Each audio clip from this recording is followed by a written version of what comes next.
Okay, everyone, do we have the ability to go live? Madam Chair, we are live. All right. I think, are ready to start. Should I wait for the city manager? Okay. Okay. And we have our first ups, so that's good. All right. So with that then, at 10:05, I'll call to order the Finance Committee and the fourth day of budget hearings. For today, it's not May yet, April 29th. If we could get a roll call, please. Absolutely. Good morning, Finance Committee. Councillor Jamie Cassett. Here. Councillor Lindell. Councillor Faulkner. Here. Councillor Lee Garcia. Here. Chair Romero Worth. I am here. Madam Chair, you have a quorum. Okay, it'd be helpful if I pulled up my agenda. Do we have any changes to today's agenda? Madam Chair, no changes from staff. And I think it's again my intention to probably take a lunch break at around the noon hour. So we'll do emergency management and then we'll see how far we get with fire. We'll just see, but I don't know how long emergency management is going to take. And so maybe we'll come back to fire after lunch, but we will definitely go to police after lunch. So just kind of drawing a roadmap as best we can. If there are no changes, can I get a motion? Motion to approve. Second. We have a motion and a second to approve today's agenda for the budget hearing. All those in favor, aye. Anybody opposed? That motion passes. We are on to department reviews. And again, welcome, emergency management folks. I will turn the floor over to you and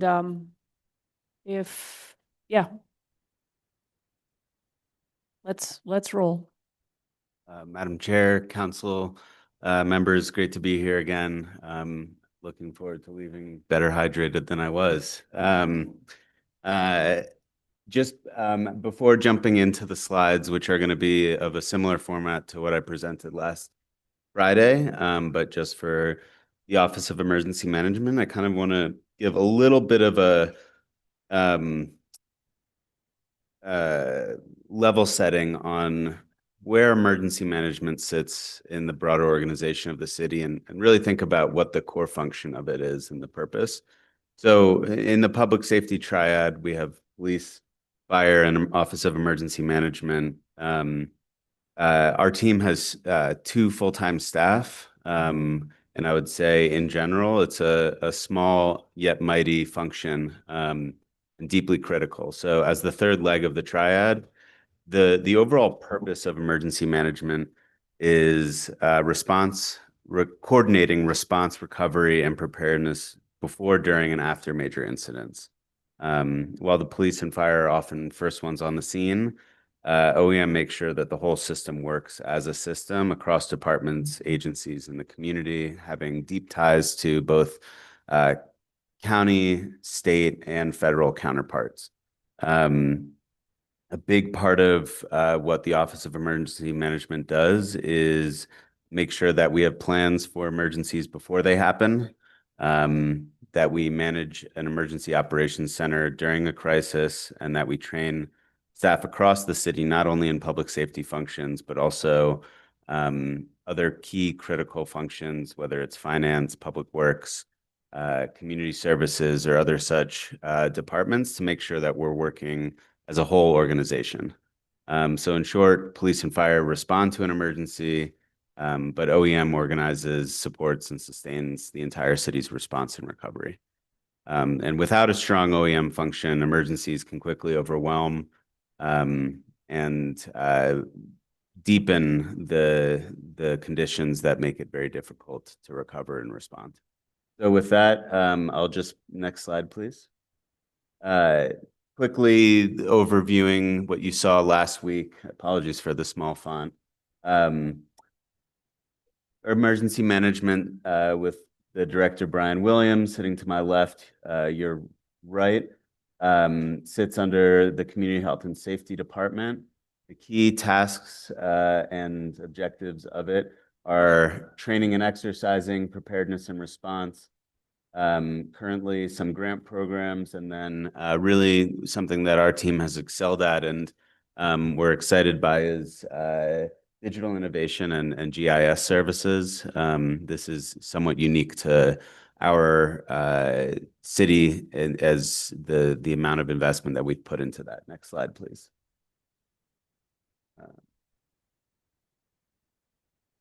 May I please have the next slide? Thank you. I'll actually skip the CHS overview so we can go to the beginning of the Office of Emergency Management slides.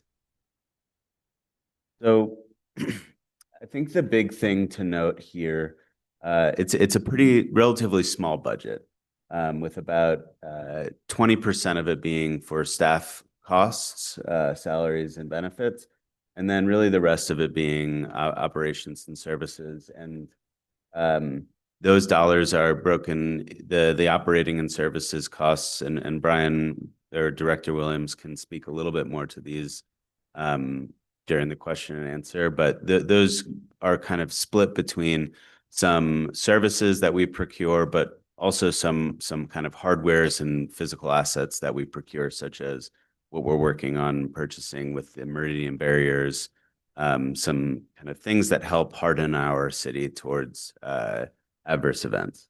We have 2 full-time staff, Director Williams, and we have an emergency management coordinator, Kyle, who are both assets to our team. The next slide, please.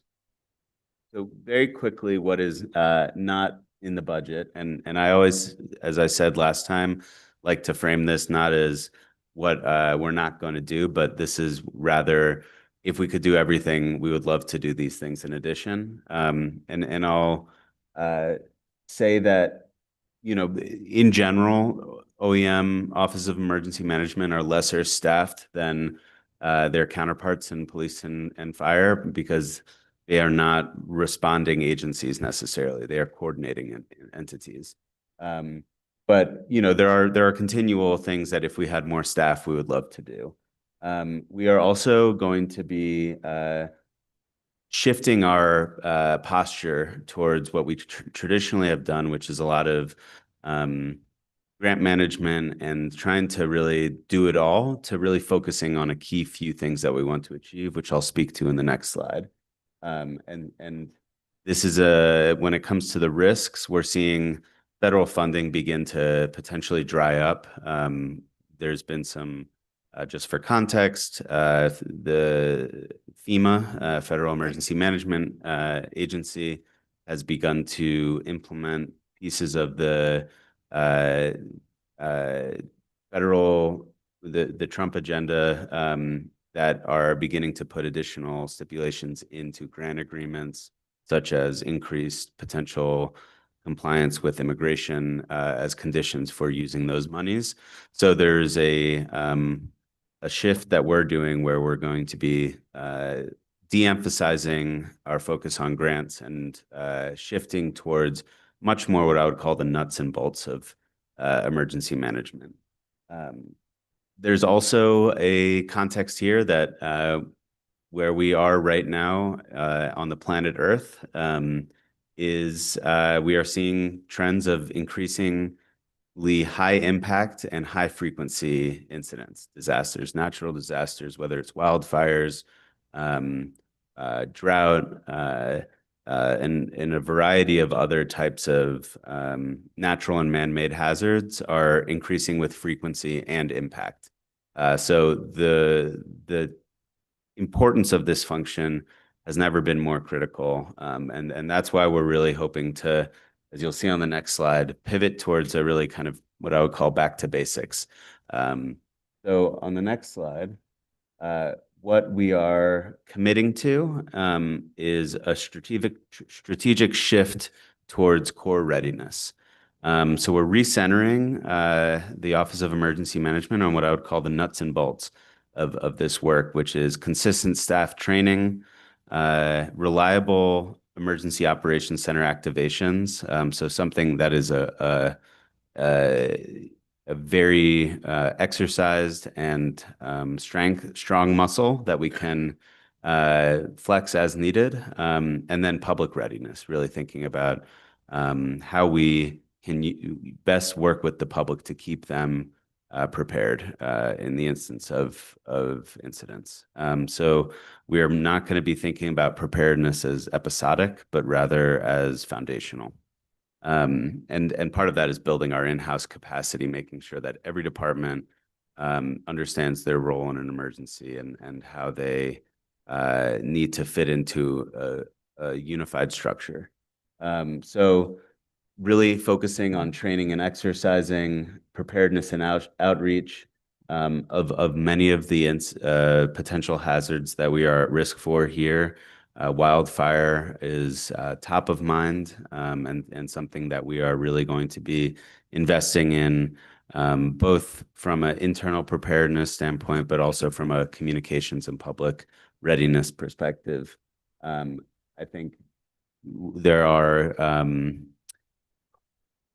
great returns on innovation dollars that we can spend. Oftentimes, small digital investments can yield quite large returns when it comes to public information or GIS mapping, things like that. So while that is not 100% part of this strategic realignment, it is something where we're going to continue to really invest in because of the bang for the buck we get there.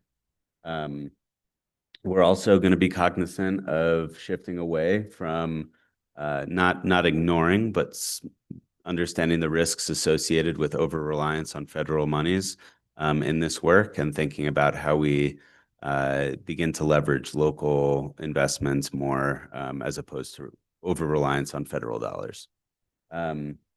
So with that, I'm going to pause for comments and questions from the committee, and Director Williams and myself are excited to answer any questions you have. Thank you. Director Hammond-Paul, can you just briefly talk about your background in this area? I think we're lucky to have the experience you bring to the city, and maybe I think it's important that I think the committee's somewhat aware, and but I think the general public should know. Yeah, council members. So I have a deep exposure to this field as a whole, but it's different than maybe a traditional set of trainings and experiences that you might find in an emergency manager here in the U.S. So I started my career overseas working for the World Food Program, which does international humanitarian crises in response. A lot of it is in natural disaster and conflict areas. So for instance, an earthquake hits Nepal or civil war in Syria, there's major needs for food support, shelter, water, basic sanitation and hygiene services. And I worked for an international agency that worked to basically stand up those infrastructures and responses within 72 hours of a disaster. I then moved to working in the emergency management sector in the healthcare industry. And I worked for a hospital system in New York City that had, due to Hurricane Sandy in 2012, had suffered about $6 billion of damage to their critical infrastructure. So they deeply invested in emergency management, not only as kind of a traditional investment in it, which you see in terms of preparing hospitals for things like mass casualty events or power outages. So this kind of very tangible set of investments, but also thinking about it from more of a, how do we invest in this discipline in an innovative way? So they brought in folks from, for instance, the stock exchange, FEMA, other types of entities that aren't normally part of the traditional landscape, to think about business continuity and centering this perspective of preparedness and resilience from a business perspective. So I worked for the hospital system and then ended up moving over to the New Jersey Department of Health, where I was a senior advisor working for the public health infrastructure, emergency preparedness, and public health laboratories department. And my team and I stood up the state's response to the pandemic, and really kind of were tip of the spear thinking about how public health crises are, of a totally different scale these days. So those were some kind of very hands-on experiences I had dealing with crises. I think it's the perspective that I'm bringing to this work here is that there is a structure that needs to be embraced, that is traditionally embraced in these roles. And I think we want to rely and embrace that structure while at the same time understanding where different perspectives and approaches can complement things like the National Incident Management System or EOC operations on the margins. Thank you. I think that's helpful background, all of us. Questions from the committee? Right. So I think I'll just go down the line here. Councilor Lee Garcia. Thank you, Madam Chair. Thank you for the presentation. The budget for this department, while isn't extremely large, I am intrigued a little bit in regards to your comment about funding sources. If in fact we aren't able to get grants or they're not available for whatever reason, what would be the other funding sources that we could go after to fund this department? So I'll allow Director Williams to answer that more specifically, but I will say that there is a risk of not having funds to support things that the office currently does that are of critical value to the city, such as purchasing code blue kits and supplying those to both the fire department as well as the police department, supporting other departments here with grant funds that we're able to secure. That said, and those are essential functions that we need to make sure we can maintain and keep as things online. One of the major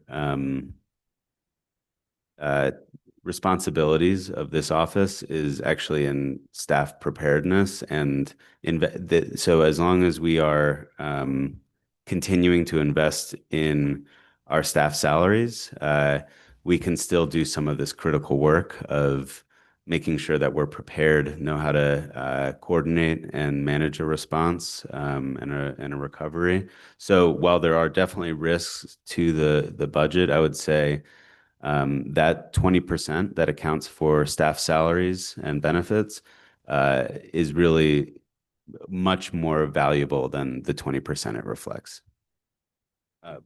Director Williams, I don't know if you want to talk more specifically to other funding opportunities that may exist. So thank you, Henry.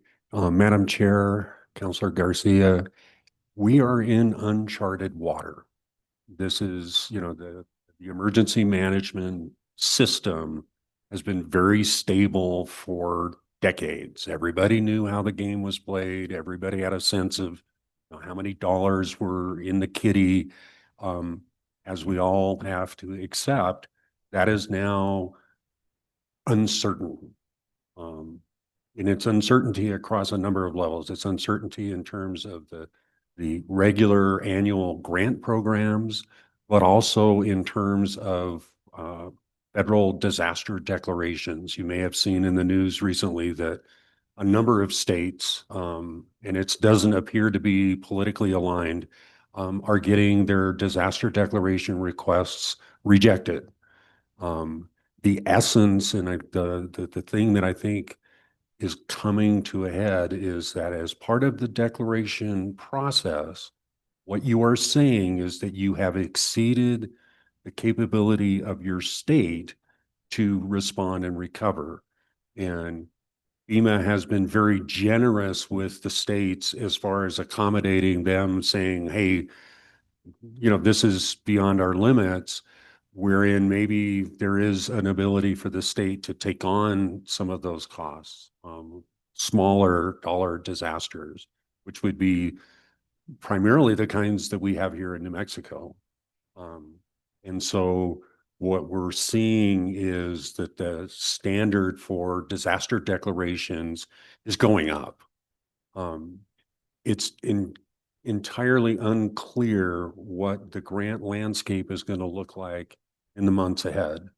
I do know that the state emergency management is already working on policy and preparing to present to the legislature the notion that this cost burden is shifting from the federal government to the states. So in some respects, we may see the state pick up some of the loss at the federal level, but it's just not clear how much and how that's going to lay out. So I guess the answer to that question would be going to the state instead of the feds. Is that? That's correct. I would also, if I may, Counselor, when we think about these dollars, I think it's really important to understand them as there's some fuzzy math when it comes to understanding the value of preparedness dollars, because $1 spent on preparedness can yield multiple times the return on investment of a traditional investment. So $1 in preparedness is $10 in savings. So while recovery dollars may be drying up, we really need to be thinking about how we invest in preparedness and readiness, because that can ultimately mitigate some of the impacts of the recovery dollars that may be diminishing. So really hammering in the importance of working with the public to do things like how can people fire harden around their homes. Those kind of investments are less expensive than recovery dollars. So just understanding that that's why we're shifting some of this priority. Thank you. 20% on staff costs, so 80% on other operating expenses. Kind of what would that allude to? Mostly, it looks like contracts and supplies. Contract supplies and other operating costs. What would all of that entail? So I can give a few examples, and then Director Williams will supplement those. There are some physical assets that we purchase, such as the Meridian barriers, which will be deployable for events in the city. There are things that protect vehicles targeting pedestrians. Code blue kits, so purchasing things like hats, gloves, blankets for folks who are in need during cold weather events, sheltering supplies, whether they're cots, and then I'm sure Director Williams has other examples of the types of things that are purchased.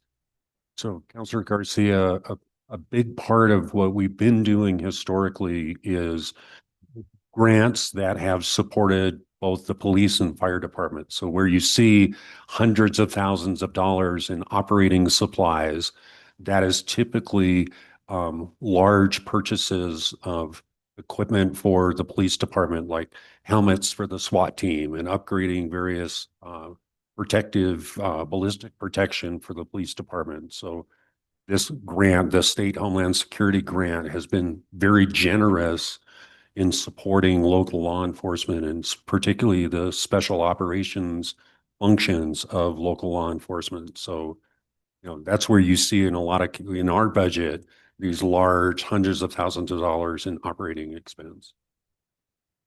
Thank you. And again, it's not extremely large, and I'll make it quick. I just want to revisit barriers. We did invest in some barriers just recently.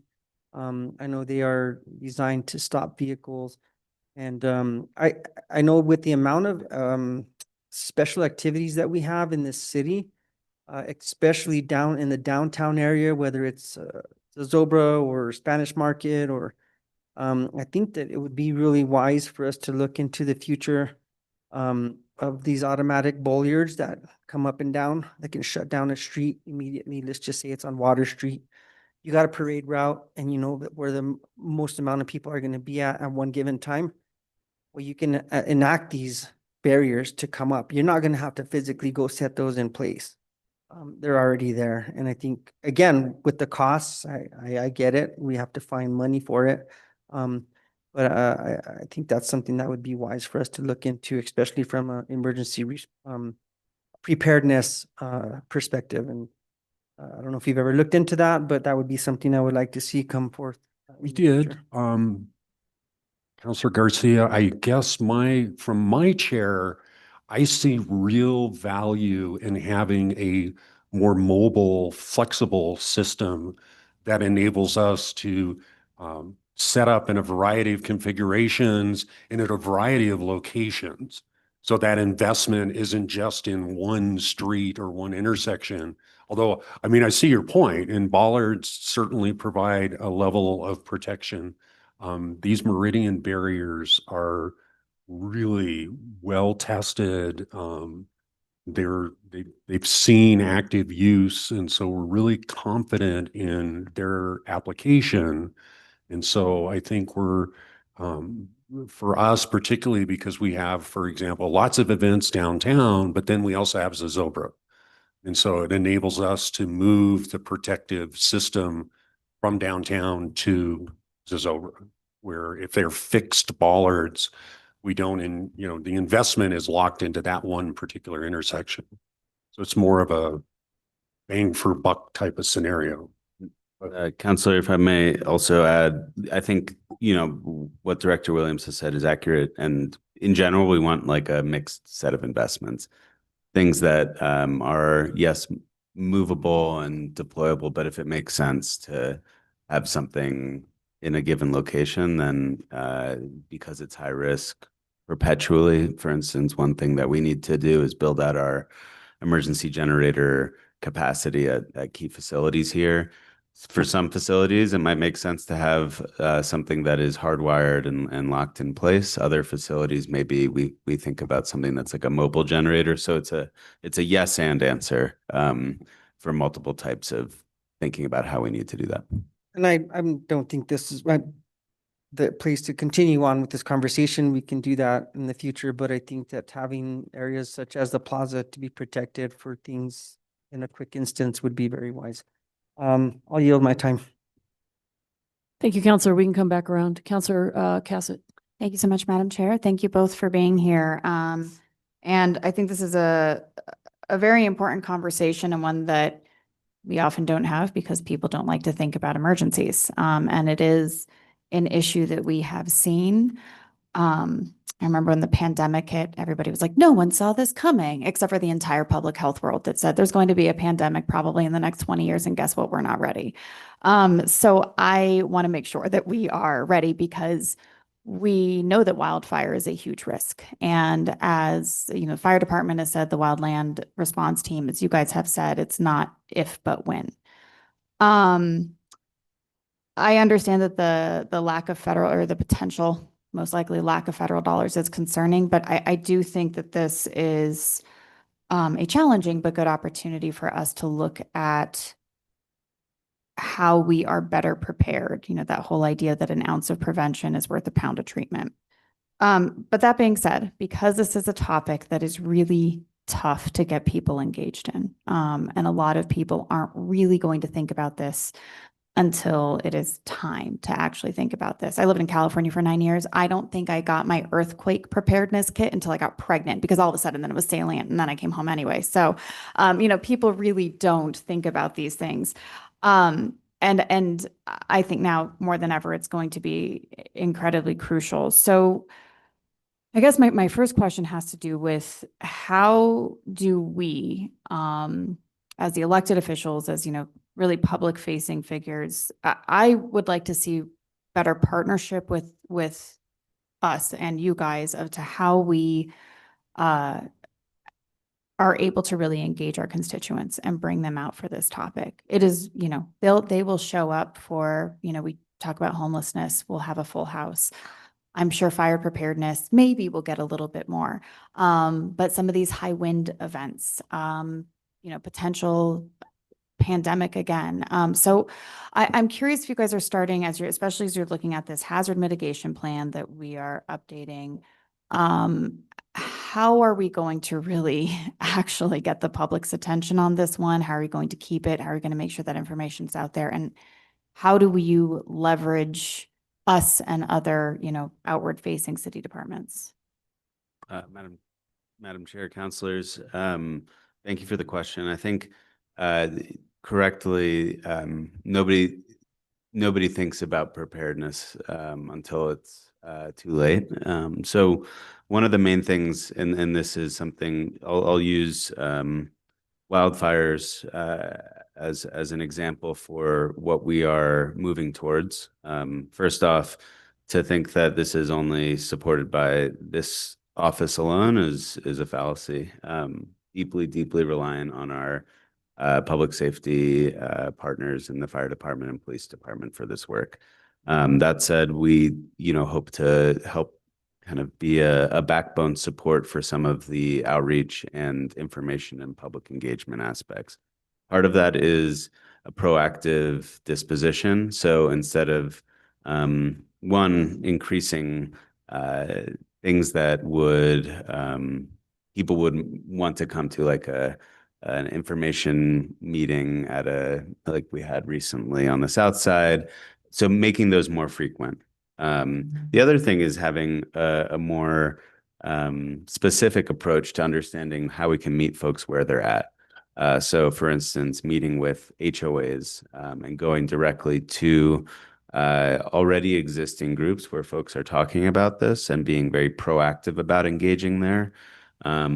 Also working very closely on plans with the constituent services and city clerk's office on how our public information on our website can be better suited to be an information hub. So something like ready.santafenm.gov is something that we are working towards, where we can have a really good landing zone for people to get information that's up to date and active. I think a lot of this is going to be about just making sure that this is really, we have an opportunity right now with wildfires being on the top of everybody's mind, given what we saw in California recently.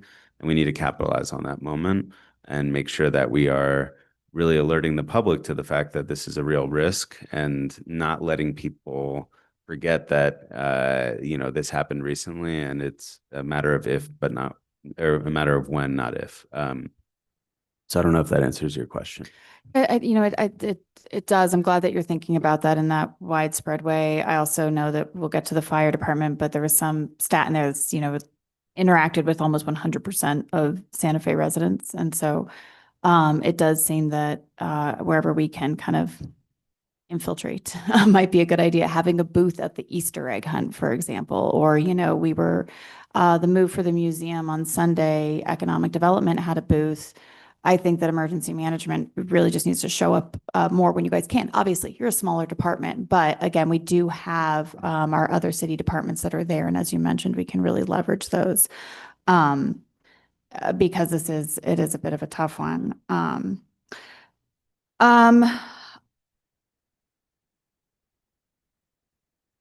So some of our own infrastructure that we need at the city. So correct me if I'm wrong, and I think we sometimes forget about this when we talk about these. The purchase of pallet shelters is not only useful for micro communities. Pallet shelters are also utilized in these types of emergency situations for shelter. Am I correct?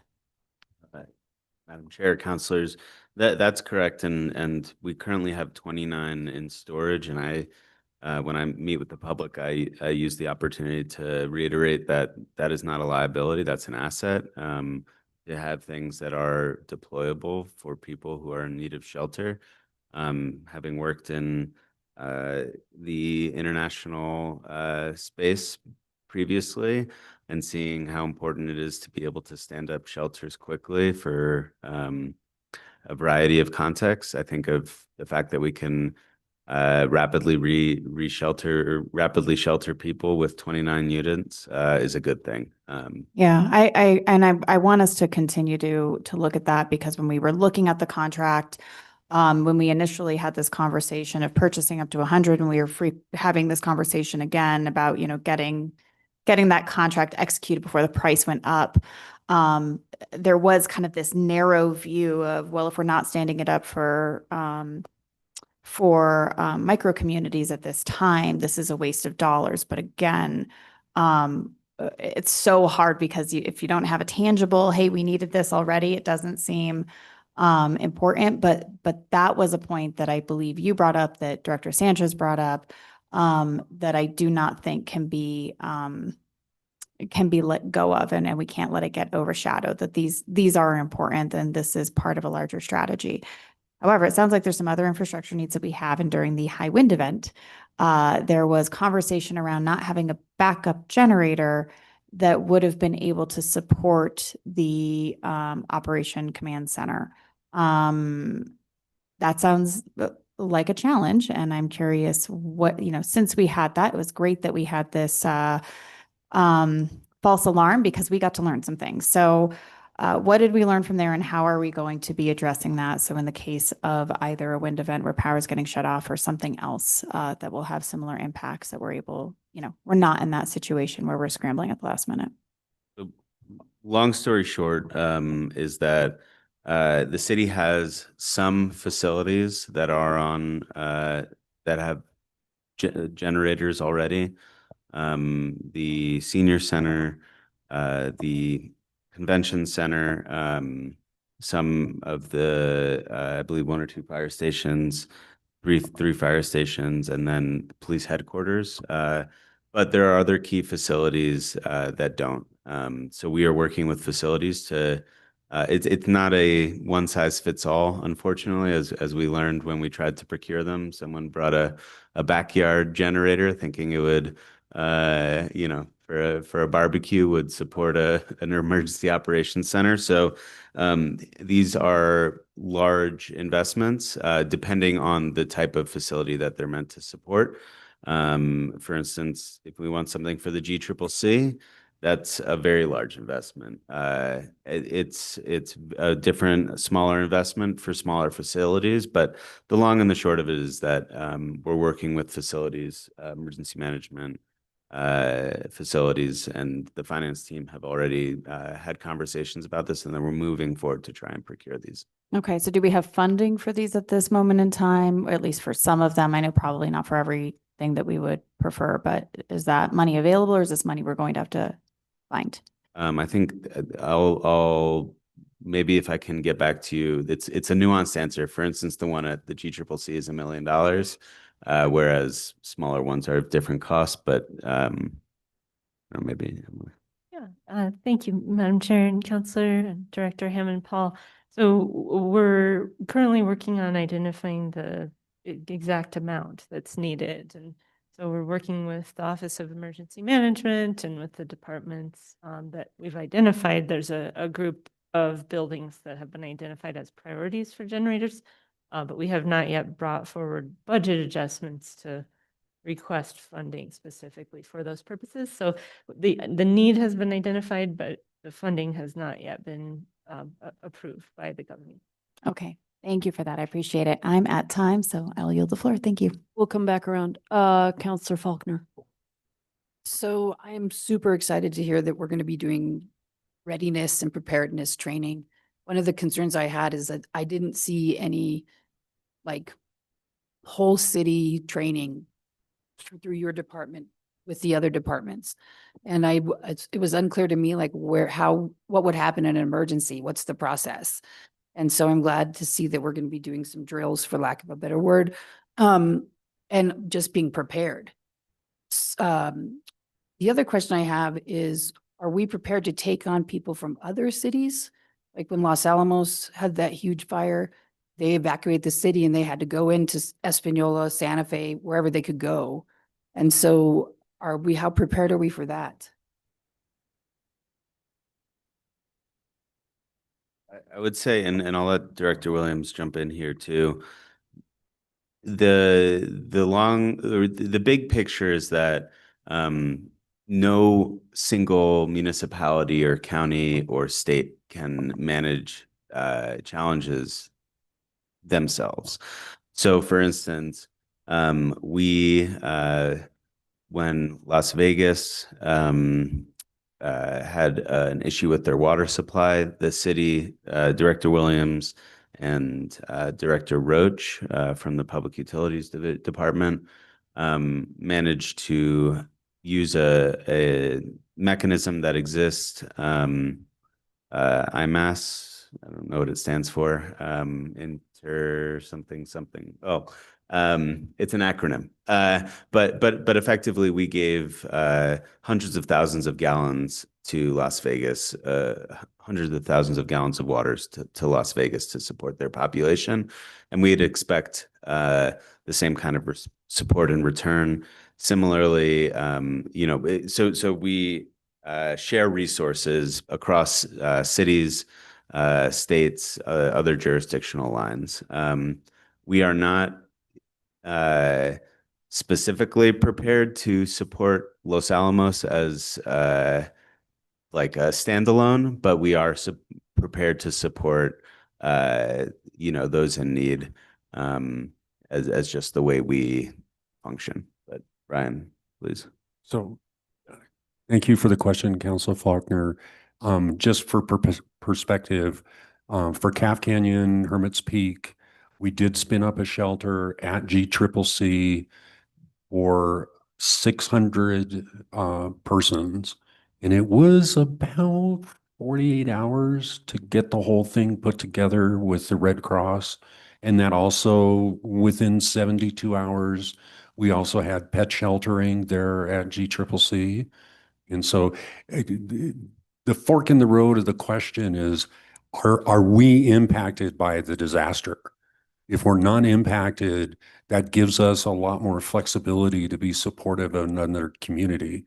However, if, for example, there's a fire and we lose power and Los Alamos loses power, then, that puts us in a bad position to be able to, because we can't even support our own population, let alone taking on, hundreds of others as well. Yeah, that's the point I was trying to get at, is that we're stretched thin already. And I know we want to be good neighbors, but that's going to take some preparedness to manage our resources while helping another community solve their challenges. Could you go a little bit into the book? I know that there's an emergency management procedural book. Is it up to date? Is it relevant? Does it need tweaking? It is. We just did an update. And it's sort of my doing. We're shifting away from an emergency operations plan to an operations framework. I prefer the framework model because that allows you to be a little more flexible in terms of how you're going to move forward in any particular function.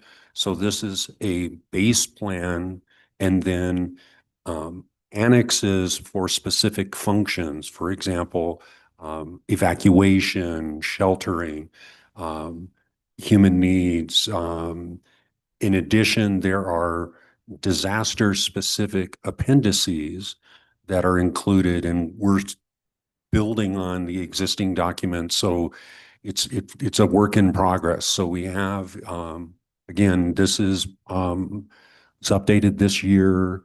It's ready to circulate for signatures. One of the things I was waiting on is to get a new city manager and some other folks on the Public Safety Committee so that we'd have everyone be able to sign the document. So it's ready to go.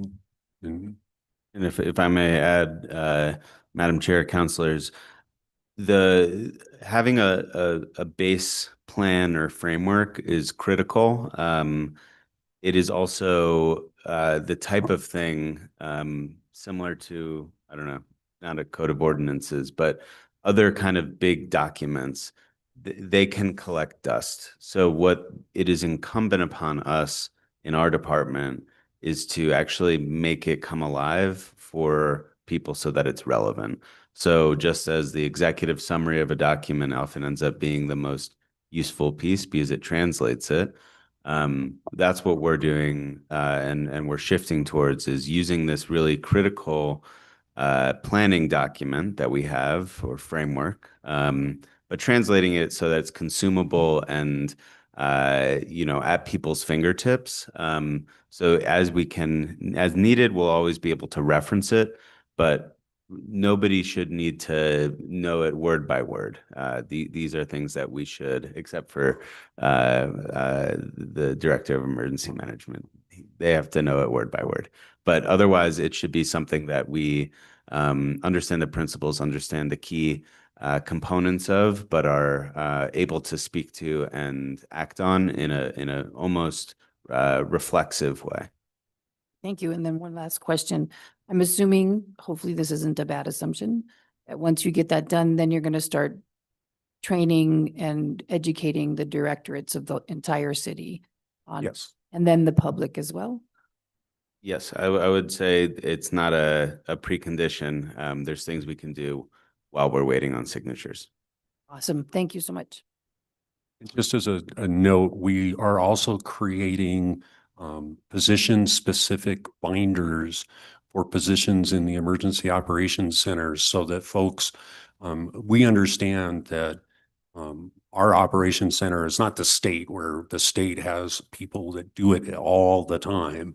We have our staffing in our operations center is itinerant. There's a few of us that have had background, but for the most part, it's bringing in folks from other departments. And so what this is a checklist, quick reference guide for the positions within the operations center so that when folks come in, they've got something that they can put on their, in front of them and help them understand what is exactly expected of them and checklist their way through it. So. Counselor Lindell? Sure. So are you saying that we're doing a rewrite, an update of what used to be called the Red Book? That as well, yes. The Comprehensive Emergency Management Plan, which is really just a document that sort of tells you how my operation works. The EOF, the Emergency Operations Framework, is that very thick, very specific. This is how we're going to deal with specific things during an emergency. Years ago, counselors used to receive a copy of the Red Book and also a training session on it. My memory isn't that it was a huge book, that it was. Yeah, I've modified it to be we have a guide for counselors. I'm pretty sure you all got one at one time or another. I haven't seen We update can, the Red Book probably for at least 6 years. So well, I can certainly send it to you. time that everybody got to look at that, and perhaps we have a little conversation about some of the things in it. Sure. In slide deck, we have key shifts and priorities. One of them is exploring new funding sources, nonprofits and foundations. Where do we go for nonprofit and foundational support of our emergency management system? I think that is not low hanging fruit. So, and that was an addition for me. There are a handful of national nonprofits and foundations that have invested in. So a translation or a rebranding of this field that makes it into the foundation world is the field of resiliency. So for instance, the Rockefeller Center had a program that was called the 100 Resilient Cities, where they funded chief resilience officers for cities across the world. There are a handful of initiatives like that where there are kind of resiliency and resilience as kind of synonyms of preparedness and uh, uh, emergency management. There is some funding for that at the foundation level. It's less in terms of the big recovery dollars that we're thinking about of billions of dollars to support recovery after wildfires or hurricanes, but it's more like innovation dollars that could be used to support things that our department is interested in trying, whether it's revamping or investing in digital services like wildfire identification and notification systems, or other types of kind of more lightweight, smaller investments. So there's opportunity there. But again, I wouldn't say that it could by any means substitute what we would get from an entity like FEMA. I just wanted to clarify on that. Unfortunately, I think that this is, the future of FEMA, and dollars from the federal government are not going to be forthcoming, and that a department like this really, it's small. It's a small department.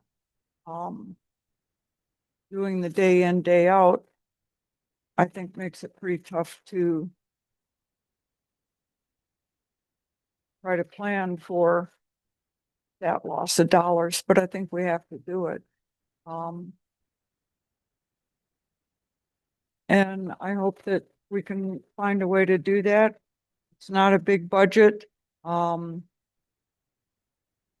it is one of the biggest concerns to me is our wildfire preparation, and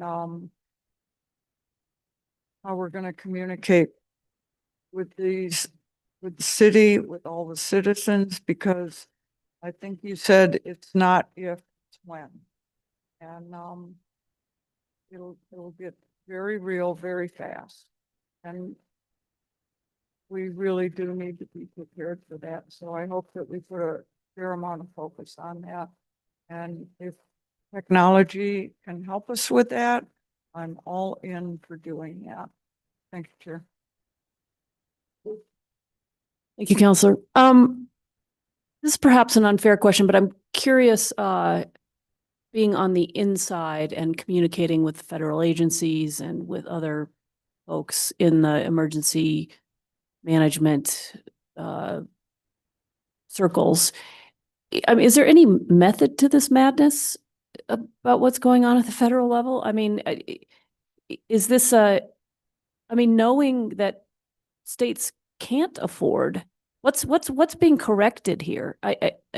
Or is it, I just can't imagine we're providing pain for pain's sake. I mean, it just makes no sense. The scale of these things and most states' ability to handle them, and then go down to the local level. And as we can see, even our ability without help. And I think you said it, Director. You said no one. I wrote it down here, can handle this on their own. So I just I don't know. Like I said, it's a little unfair. But what are you hearing? So, thank you for the question. It actually is something that has been on the table in our profession for easily a decade. Putting aside the chaos generators and speaking to, thoughtful minds that have looked at the issue of disaster costs in the United States, there has been a lot of discussion regarding the formula that FEMA uses to make these federal funds available. I'm not sure if you're familiar, but there is a per capita threshold for the state and a per capita threshold by jurisdiction, by county or tribal jurisdiction that must be met in order to get a presidential disaster declaration. That's not the only criteria. However, for many years, FEMA kind of defaulted to that and didn't press the issue of to what extent can the communities cover these costs. And in essence, part of what that letter to the president is saying on behalf of a governor is we've exceeded we've reached the limit, we've exceeded our capability. And what we're seeing now is there is a demand by the federal government to really assert that that is in fact true. There was a lot of discussion probably 7, 8 years ago about fussing with the formula where the idea would be it would be based on certain financial metrics of the state. You know, how much you had in reserve, how much did you budget for disaster preparedness? Did you have a disaster fund, a recovery fund, these sorts of things? And it all kind of came up with a kind of cockamamie. It was an overly complex formula that would have been very difficult to manage. And basically FEMA walked away from it. And so one thing we are seeing sort of revisited is the idea of increasing fairly dramatically that financial threshold. You know, instead of $1.37 per person, it would be $5 per person as a state threshold. Also the idea that the federal government would cut back. Right now, the minimum the federal government pays is 75% of the cost of damage in a disaster. They can go up to 90 and even up to 100%, which is what happened in COVID, because the costs were so overwhelming for the entire country that the Biden administration went from 90 to 100%. So these are the kind of discussions that you know, again, the thoughtful people are having. So even putting aside sort of the chaos that's swirling in Washington, I think it's fair to say that we're going to see some fundamental changes in how disaster assistance works, and frankly, increasing the amount, the threshold, which will force the states to pick up the difference. If I may compliment. Yeah, and if you can just, in your answer, tag on the per capita thing, which direction does that work? If you have more people, you're more likely to get help, or if you have less people, you're more likely to get help. So I'm not prepared to answer that, and maybe Director Williams is. I will say two things quickly though, which is one, there's a lot of unknowns here. We're seeing things shift pretty dramatically, and it's a seismic shift nationally and globally. Part of this is there is at some level a conversation about a market correction in the way that communities are built and where they're built and how they're built. That's a conversation that is happening with developers, insurers. You're seeing a conversation about people who want to have homes in hurricane zones and whose responsibility it is to rebuild. And that's an ongoing conversation with a lot of nuances that I don't have a clear direction on. I will say that maybe from a positive note, if we rely on for every $10 that we would get from the federal government, if we can invest $1 in preparedness and prevention, that to me is where we make up for the unknowns. So for instance, our fire department and our office are, supporting programs to enable people to have better defensible space at their homes from wildfires. That's a great investment.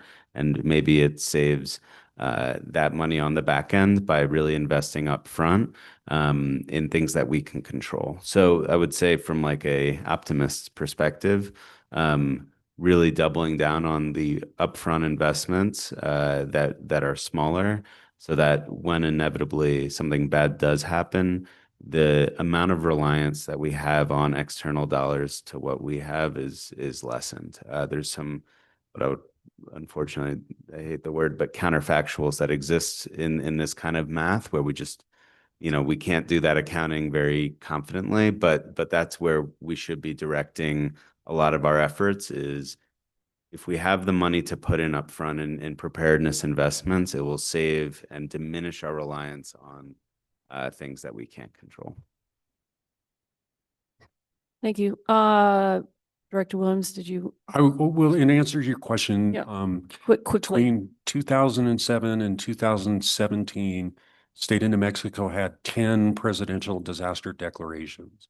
If they had doubled the threshold, the per capita threshold, it would have cut that to roughly half. So we would have been eligible for 5. So there were, and in really the small states would suffer because, they just don't have the per capita, but they also just, because of that, they don't have the large reserves that say New York or California or other states that can absorb what you might call the small disasters. Right. I mean, states with fewer people are probably least able to afford these kinds of situations. And then also we're seeing these situations become much more intense and impactful, for lack of a better word. But it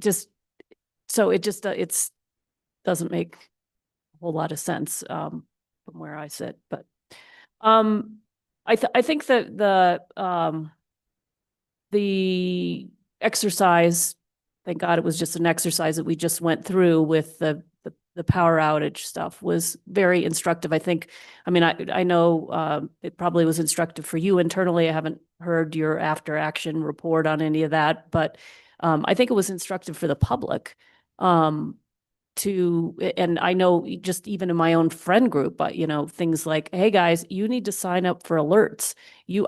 I'm not going to be texting you next time, right, to tell you to get the medical supplies you need for sick people, or make sure your phones are charged up or whatever. And we had businesses reaching out to us, as I'm sure you all did too, in terms of what do we do with our freezers? And we've got supplies, restaurants, and what do you do? So I think this moment we're in is also needs to be capitalized on, and just in terms of but I think Councilor Cassett's question about how do we get the public's attention, and pushing out the information about having go bags and what you do to be prepared, and all these kinds of things. And I don't know, I guess I'd be curious, and I'm up against my time limit. Maybe I'm over my time limit. Just if you could talk a little bit about the use of, you guys talked about innovation and GIS and that kind of thing, and how that's working. Maybe just expound on that. So we have invested heavily in the emergency management coordinator to develop skills when it comes to mapping. And those are skills that are not going to be only useful for the Office of Emergency Management, but are going to be shared and are already being shared across the other departments in the city. Tangibly, what does that look like? I think that's your question, right? So one, being able to have an interactive map that shows people their evacuation zones, and people can look on that map and know where they are and what the risks are for their zones, and then be able to look back at that map if we do an evacuation for a wildfire. Similarly, there are some kind of aspects of having someone who's adept at this that allows us to, for instance, geofence a geographic area and understand population demographics there, whether it's number of, and these are based off census data. So there's some very high level information that we can glean from some pretty lightweight tools. Understanding generally things that would be very difficult to collect, like number of people on medically or electronically dependent medical devices, or number of children or elderly folks, or number of schools in a given area. We can aggregate those statistics with relative ease with some of these tools and technologies. So that's kind of one version of this. I think there's also conversation that we're having with things that Director Williams is already investing in, but then could potentially be scaled when it comes to early notifications of potential wildfires. That's something that, and I won't steal their thunder because they're coming up next, that the fire department and our department are working on in partnership. Similarly, things like, and these are all kind of, some of them are in the works, some of them are at the just an initial phase of investigation. Lightning strike detectors or other kind of hardware investments, like having sirens positioned across the city so that, you know, it's not only a digital capability that we have to notify people on their phones, but you can do something more analog, like tell people within a mile radius that they need to evacuate or something. Okay, my time's up, so we'll come back to that. And trust me, I'm going to ask about that fire work that's going on. I have a constituent who's very interested, and I've been dying to know more. On this side, another round?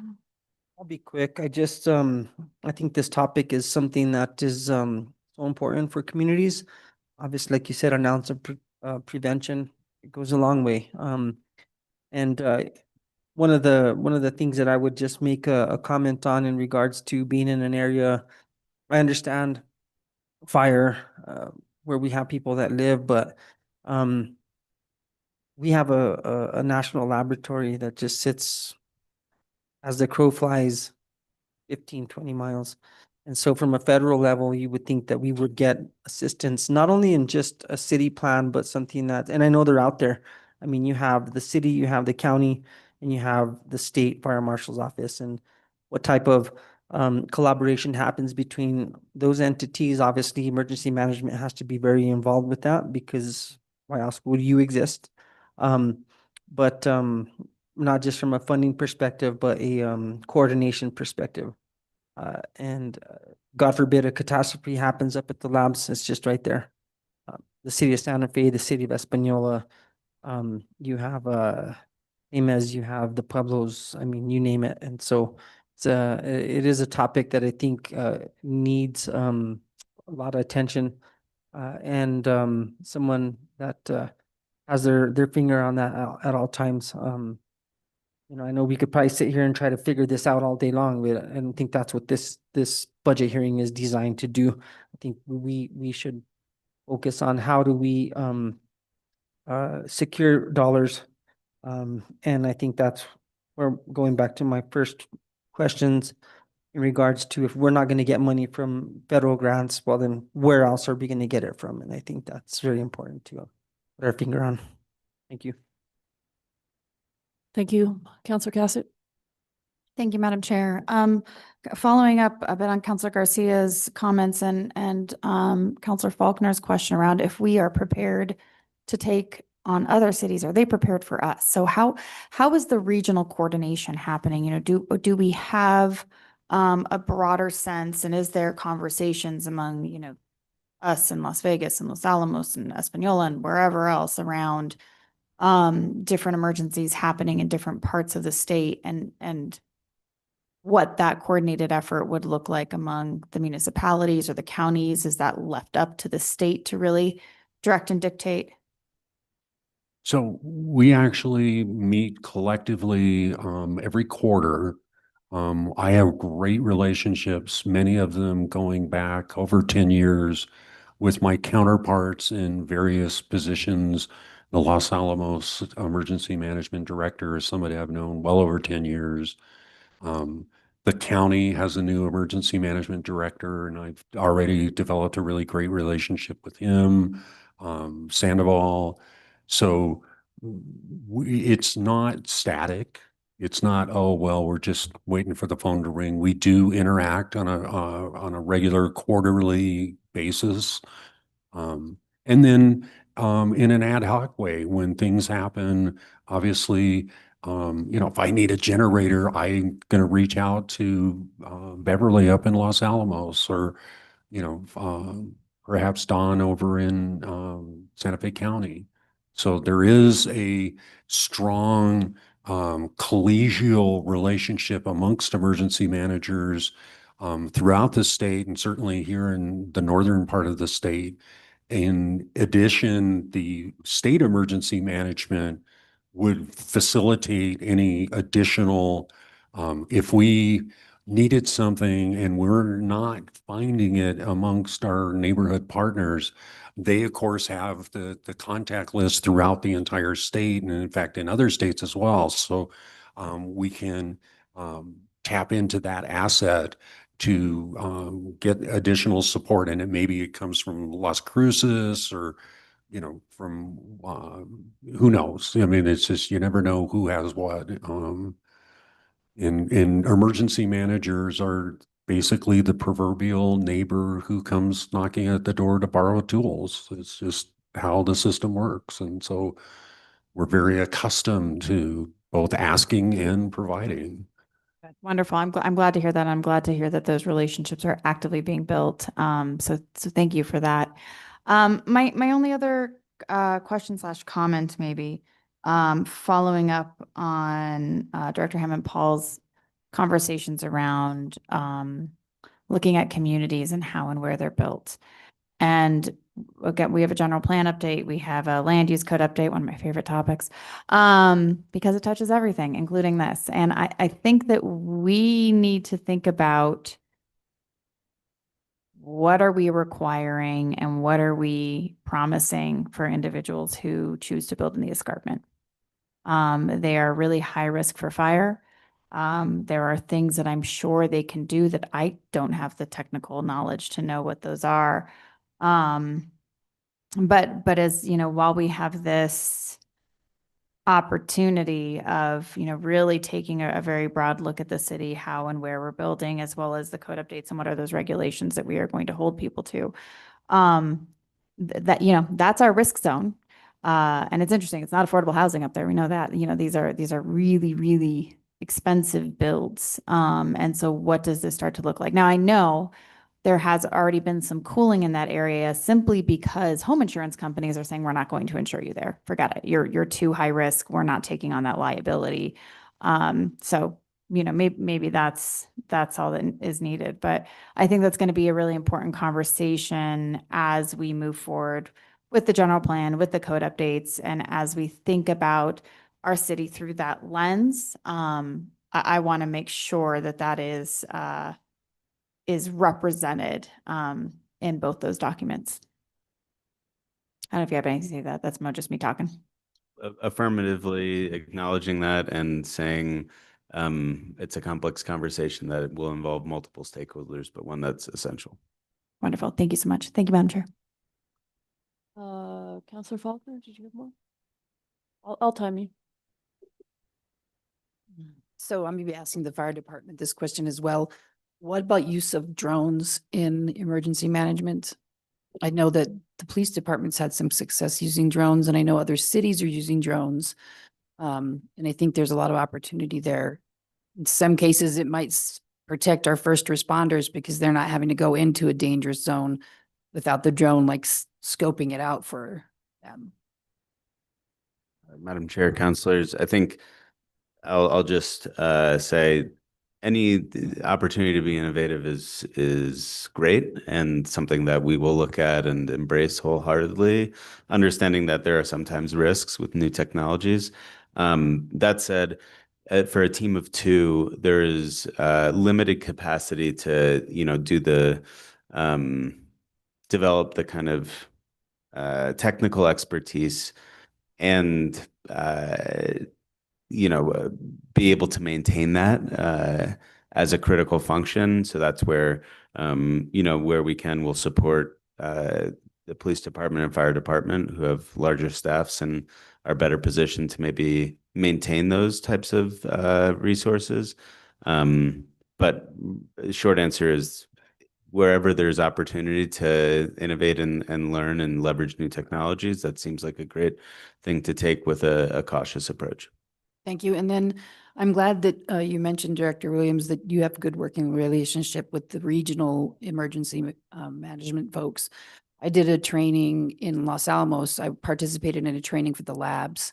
And what was interesting is that the schools and the town and the labs all had a different plan for how to get the kids out of the schools and down the hill. And so some of the plans were awful, and nobody knew how awful the plans were because they weren't talking to each other. And so I think when you're thinking regionally, it's really important to sustain those relationships. Thank you. Counselor? Yeah, it's interesting. It makes me flash back to the fires up there and, the being in the region and down here, not even being on the hill, but not knowing, and I had little kids at the time, not knowing what to do, which direction to go, how serious to be taking what was happening and what the threat level was to us here in Santa Fe. So, yeah, that's true. School was canceled. Yeah, but then what? Then, should we be leaving? What are you preparing for? So, interesting. I guess I do want to look a little bit at your budget itself. You've got some, I'm asking the Counselor Faulkner questions. In your contractuals, you've got an increase of 135%. What can you characterize? And I know we got a big old list of the contractuals, but so I haven't had a chance to go through it. So Three. can you just broadly characterize what's in that? So we have three contracts. One of them is the technical support for the audio-visual system in the operations center, which I have to admit, I wasn't there when it was installed, so I don't know the precise thinking behind it not being under IT's responsibilities, but it is a unique system. And so we have a contract to provide service for that system. And then the other two contracts are the GIS, where it's grant funded. And these are technical assistance where Kyle is able to work with Esri, the Earth Science Research Institute, which is the premier GIS organization in the country.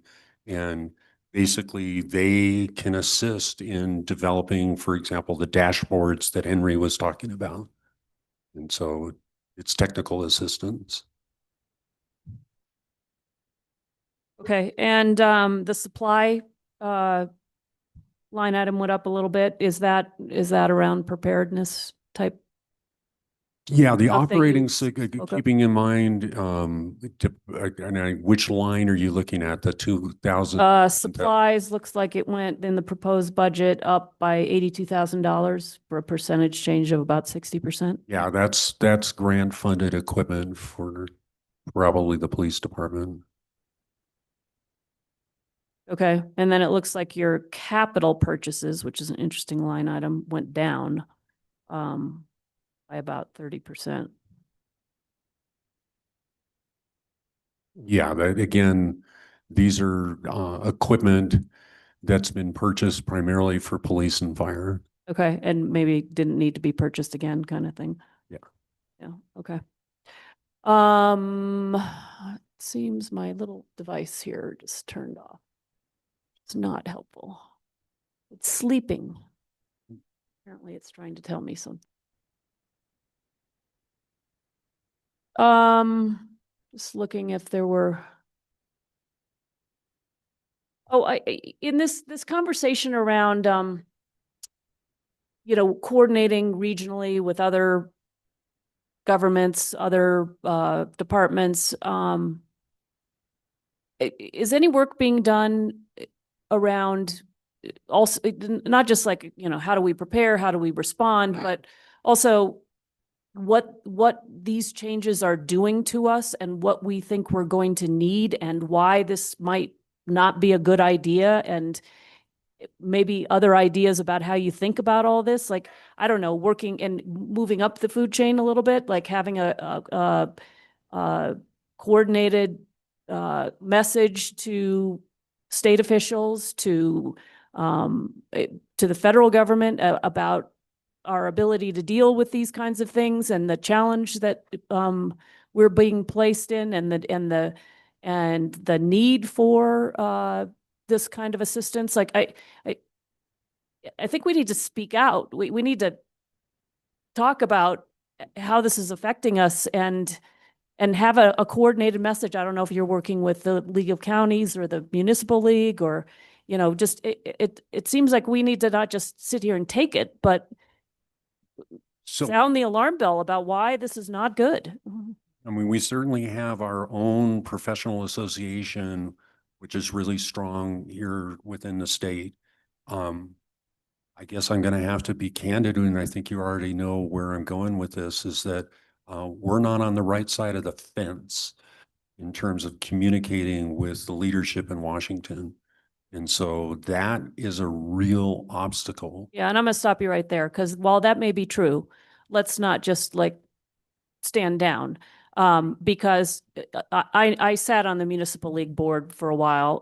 Counselor Lindell has taken my place there, and the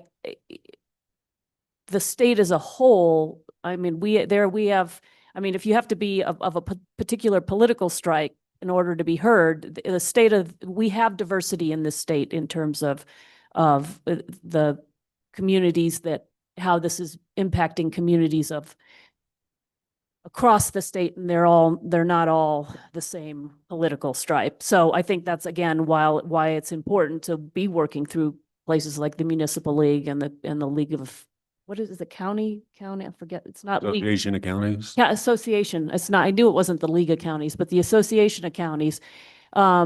Just in terms of having, let's take it, I hear you, but let's also just take it out of the politics and just be about people and about capacity and need and risk, and let's just do a little there.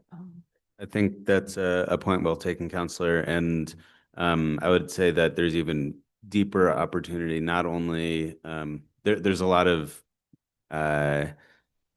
institutional players and cities that have considerable power and are affected by these. When you look at what percent of an economy the healthcare institution makes up, and how they're affected by these kind of decisions at the national level, that we could be, and I think I would caution us against being the ringleader, because that's not a skill set we necessarily have. Sure.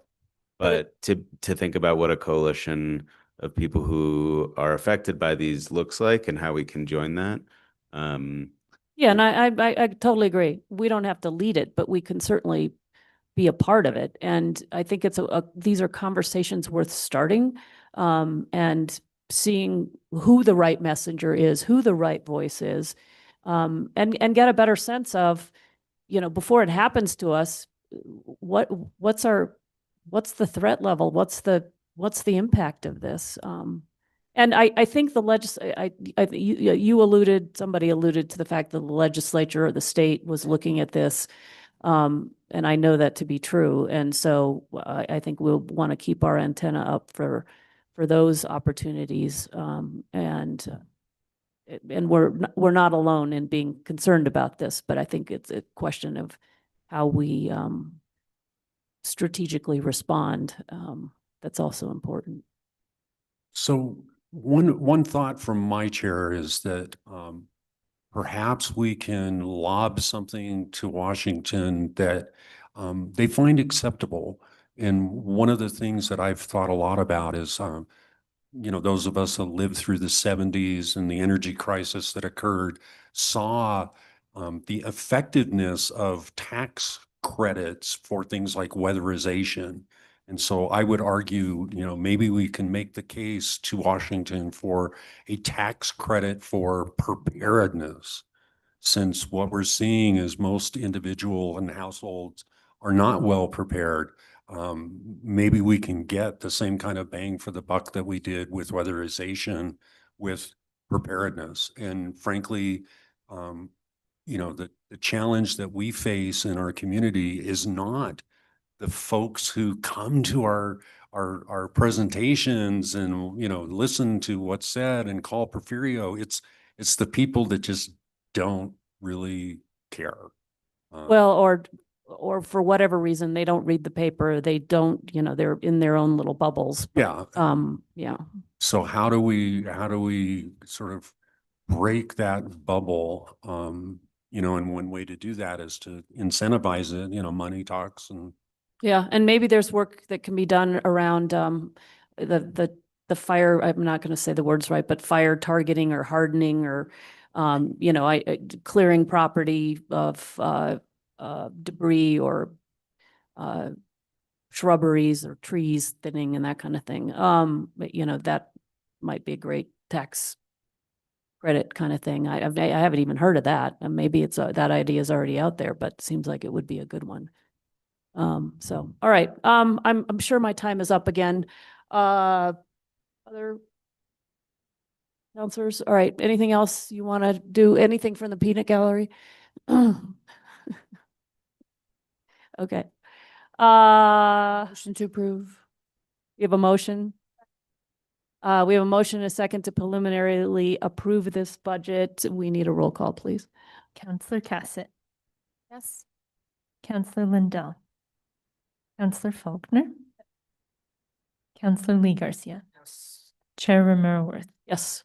Motion passes. Thank you. I said we were going to go to fire, but I lied.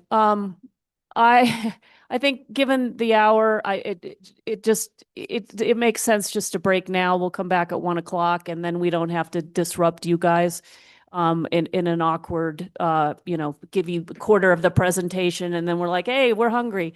I think it's just better. This is a good stopping point. We'll stop here. We'll pick up fire and police after lunch. Thank you, everyone.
IT, can we go live?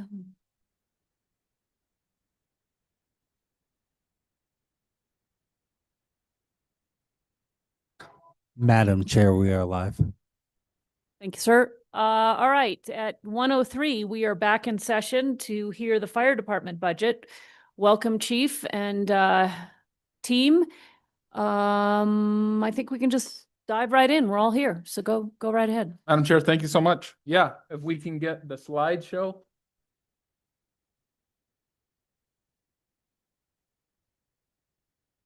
Okay. We just go to the next one. I wanted to show off the truck there for a second, but now we can move on. So, what I wanted to start with and how I wanted to run this, my presentation was I wanted to highlight all the great things that this budget did for me. I did a lot of things with kind of a flat budget, but I did a lot of things that will improve the department long-term. I want to start by retention. My most important asset is the people that work on these trucks every day. And we put a lot of money into these people with your help and the mayor's help over the last 2 years, with Emily's help. You know, we did the class and comp, the union got it all last year. That really improved our retention rates. I had people with 21 years that all decided to stay now for 3 more years. We had a lot of commitments from people telling me they would go to Los Alamos, 2 years ago before we got this, and we really improved our retention rates by doing that. I will say in this year's budget, once it's negotiated, we possibly have another 3% that we're going to be giving these union members. So I think that's another positive thing that I'll negotiate once we're all done. And the class and comp, all my non-union employees, I hope that will get them finished and get them up and running by December. It will just help across the board keep, especially my higher level positions here. So I think those are positive things about my retention. I will say, you look at fire, and fire is very unique. Everybody that works here has been here a very long time. I'm going on 20. I'm on 23 years.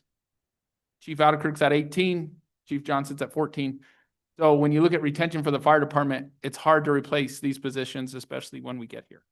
So I just wanted to share that first one with you, and know that everything that's in this budget, we put towards that. I have a slide specifically to overtime that I would like to share with you about the overtime. My overtime is very large, but I broke down my overtime to show you what my overtime actually goes to. So the next one on here is recruitment. I'm happy to say that we, in the last academy that we just started, class 40, about 4 weeks ago, we had 113 applicants. 2 years ago, we were getting 40. We were getting 30 people to apply for operational sides of the fire department. We had a small amount that we selected, but that was due to, my next slide is low vacancy rates. I currently have only 3 vacancies in operations. I have 3 in Victoria's position. I have 2 in that one, and I have 2 in Chief Johnson's division. So a total of 8 vacancies in the whole department out of a 208 POL. I'm trying to keep our vacancy rate very low. That is my focus. That is my plan. That's why I always say I build from the base. I'm using my low vacancy rate in a second to show you why and what I did with this budget to improve the outcome and the call volume for this department. So with that, can I go to the next slide, please?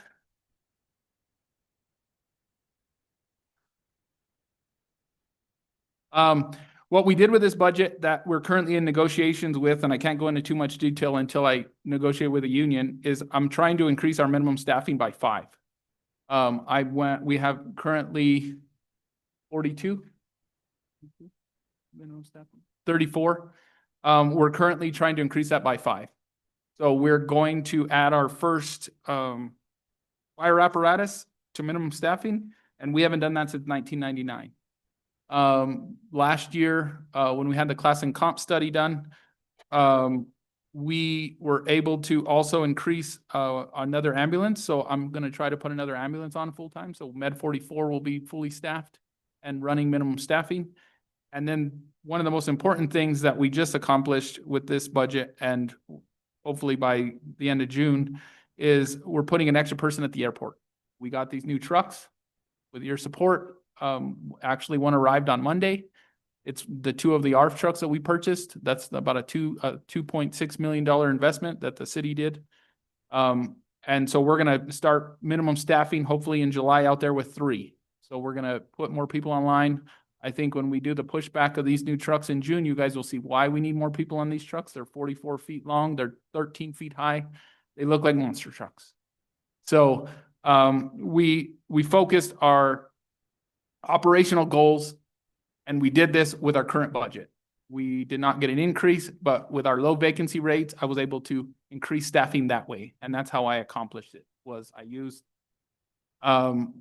our vacancy rates at a low rate. Currently on each shift, we average about 42 personnel that we can run on each shift. So it makes it very easy for us to increase the staffing and then still account for annual leave and sick leave and all the other things that we're doing. So for the most part, we have really improved. It will help with our hour utilization within our fire department with our trucks. So what that means is these ambulances that are running 7 or 8 calls back to back to back, they'll have a little more break when we have these extra units on the streets. We're, with Chief Outerkirk's guidance, we've also improved how we staff. We don't put 4-man trucks on at a station. We try to keep them at 3, and we put extra units on, and we help with a higher call volume that we're getting every day in this city. So we're trying to improve overall and make it better and improve our staffing levels. And with our low vacancy rate, we're accomplishing that. And we're also sending 6 currently in paramedic school. So we're doing all this with our current budget. And we're just keeping my goal is to keep the vacancy rate very low. The personnel safety and wellness and the mental health, we all know that's very important. And what we're trying to accomplish is make these people all retire from the fire department. That's my goal. So we're ensuring that by all the new trucks that are coming in are clean cab concept trucks. We're not letting the carcinogens come into the department. We're making sure their bunker gear, their SCBAs are outside. We're also improving the stations. We're making a hot, warm, and cold zone at all the stations. We're trying to make sure that when the trucks are started, the diesel exhaust is staying in the barn and not going into their living quarters where they live. So we're doing these improvements currently. The PFAS foam, these new trucks that are arriving this week will be put with PFAS foam in them. So if we have to use PFAS free, sorry, PFAS free. Thank you, Scott. Thank you. So PFAS free foam. Yes, you guys got to stop me. It's because you say that 3 times fast and you're PFAS free foam. PFAS free. Yes. So these new trucks will have this in them. So if we need to use this foam, it won't be, contaminating our groundwater down there at the airport. So, and our current truck that we've had for 18 years will be cleaned and be sent back east on a lowboy trailer here in the next couple months before I hope James Harris leaves us. And our goal is to make that truck come back, and it'll be our 3rd operational truck. So the main reason why we have to have so many out there is because if one goes down within a 48-hour period, we have to have a backup. If not, the flights out there can be canceled, and we will have to be able to keep that up and running. So that is a huge accomplishment. Just another thing that to come to ops for Scott is we're enhancing training with the county. We know that's important. Something else that we're really integrated with that you guys talked about in the last budget hearings with emergency management is we have a huge collaboration with an organization that I'm part of, and that's called Metro Chiefs. And what that is all the major departments within the area meet quarterly. And I've signed an agreement that we will respond to them and in case of emergency. So the emergency we had about 3 weeks ago in Valencia County, the chief called me directly. We were able to send the wildland division out there to help immediately. And we didn't have to wait for all the hoops that normally it happens with the state organization, and they have to call for the resource, and it takes a couple hours. So we're with that organization that will help with our fire hardening. It'll help with us being able to make that call if we have something here and we don't have to wait for all the hoops that we have to jump through to go through the state. I can make a direct call to the fire chief or whatever jurisdiction we're in, and we're able to get those resources here a lot faster. Something that we've been working on that is really important to us is approving our ISO rating. We were able to do an inspection, in January, they came and inspected us. We didn't make our one like we wanted to, but we were 3 or 5 points away from making it. A lot of it was due to our modeling, our response modeling. Sometimes it will work for us, sometimes it won't. They want us to drive a lot of ladder trucks in this city. I'm against driving a lot of ladder trucks. And they don't count our ladder trucks for what we think they are. They count them as ladder trucks, but our ladder trucks also have engines on them and pump water. So they only count one of those trucks. They don't count them as 2. So they want us to have a ladder truck and an engine on every call, and it sometimes doesn't work that way. So we're reevaluating with Chief Outerkirk. We're improving our training records, and we're going to be reevaluated probably within 12 months, and we'll try to hit that one. I think the biggest point that we want to share about our ISO rating is it will help the community. It doesn't help us as much, but it helps insurance rates. It brings more business to this community. It shows that we're invested in our water system. That's a huge part of it. Water was 40% of that ISO rating. And the dispatch center was another 20%. So we're showing the community that we're trying as a whole, and it not just including fire departments, the water company as well, to improve our ISO rating. Technologies, CAD response layers. Chief Outerkirk has worked very hard and diligently on trying to improve that and make sure that we start using our nearest deployment models. So our trucks are with dispatch. They're basically, the design of it is you can have a closest response unit. So at dispatch, they can see where all our units are at all times. And so if we have a call, especially what we're trying to accomplish with this is if it's close to the county line and the county's closer, then the county should be taking that call. And it's not a matter of who's on the side of the truck or what jurisdiction it is, it's what matters to the public. And that's what I'm trying to focus on and with Chief Black's help, that's what we're trying to accomplish with dispatch is whoever's closer takes that call. If the county's at the Albertsons on Zeffirano and there's a call inside, they should be paged to that call. If we're coming on the interstate and we're driving down the interstate and we get a call, we should be dispatched to that. So Chief Outerkirk has worked diligently with RECC to get that done. And the last thing for ops that we've been working on for a while, and I'll let you guys ask me the questions, is drones. We currently have a really expensive drone. It is sitting in a box. We just haven't had to jump through a bunch of legal hoops. We had to get it approved. We had to make sure that all our ducks lined up. But this drone would really help us with wildland smoke checks. We had a smoke check last summer, and it took our wildland division 3.5 hours to reach that smoke. With this drone, we could have probably been there in 10 to 15 minutes, seen what it was about, and being able to let people know what is going on. It's a very expensive drone. It does thermal imaging. It does night vision. So it would be a very good tool that we have in our toolbox to be able to use. Next slide, please. So now we'll move over to the support services side of the house. Within this budget also, I was able to do a lot of fiscal administrative help for us. Actually today, we did my first fiscal administrator in the fire department. We were able to do interviews yesterday. So we were able to hopefully get some more help in that division. Also, we're trying to get a project specialist to work at Station 1 in my office. This is the first time ever we've had this much administrative help. And most of it falls on us 3 and our business ops manager, Victoria, behind me. So a lot of what we also tried to accomplish within this is get help in support services. One big area that we're trying to also accomplish is make a career ladder in the MIHO division and make a case manager 2. So we currently have case manager 2s and case manager supervisors. We'd like to make another level in that and try to make a career ladder in that division as well. And so that's why it's on here. We're trying to establish some new contracts. A lot of these that we already currently have, we're just trying to update them.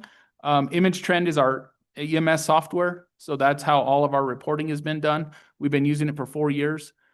Chief Johnson will be extending that for another 4 years. Our medical director is the gentleman that's in charge of all our EMS licensures. He's the gentleman that oversees all the EMS work that we do. He's basically a doctor at the ER, and he helps us with those big, heavy cases. So that's kind of our contract detail.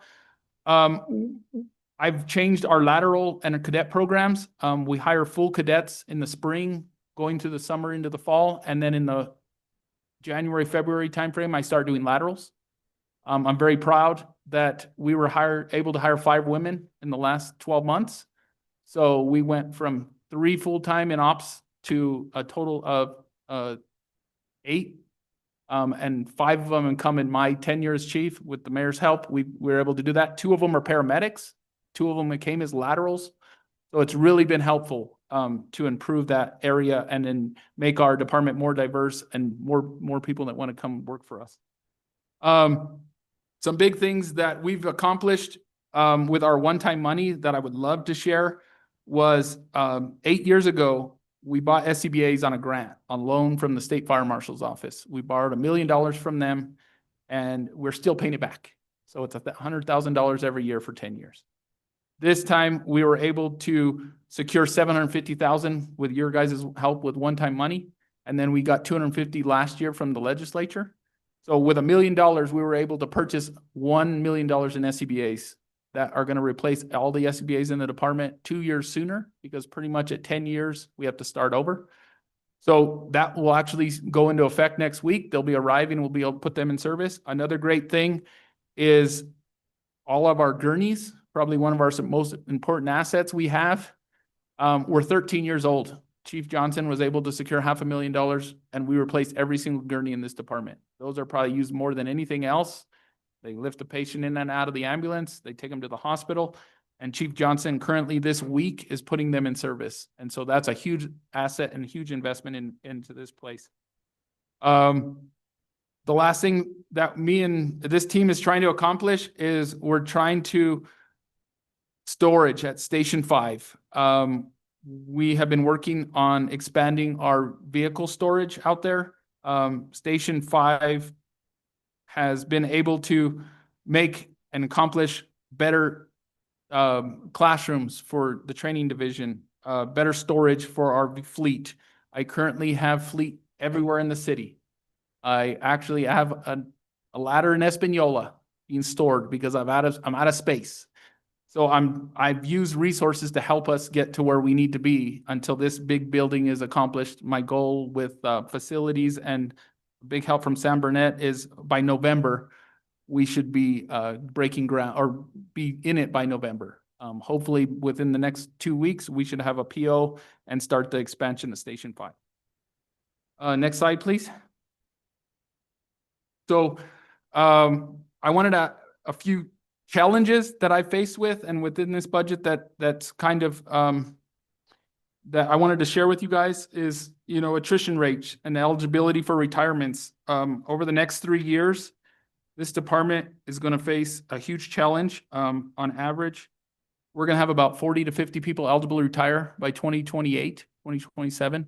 And that's big because when I started 23 years ago, we started these formal academies. And fire is very unique. When we bring in somebody, it might be 20 people starting on the same day. So 20 years later or 25 years later, those same 20 people are going to leave on the same day or about that. So it's not a big deal right now, but I want everybody in the room, including myself, to just know that that's a huge number. Currently, we have 20 eligible already. So in the department right now, we have 20 eligible, and it just keeps going up every year. And it's a good thing. I love that people are eligible to retire and that they've been here and they can go do their thing. But for this department to continue to grow and continue to make sure we keep that at a positive way, we just need to make sure that we're aware of those numbers. And we know that every year from here on out, there'll be numbers and more people eligible. And then at that point, it'll just change. But I will say,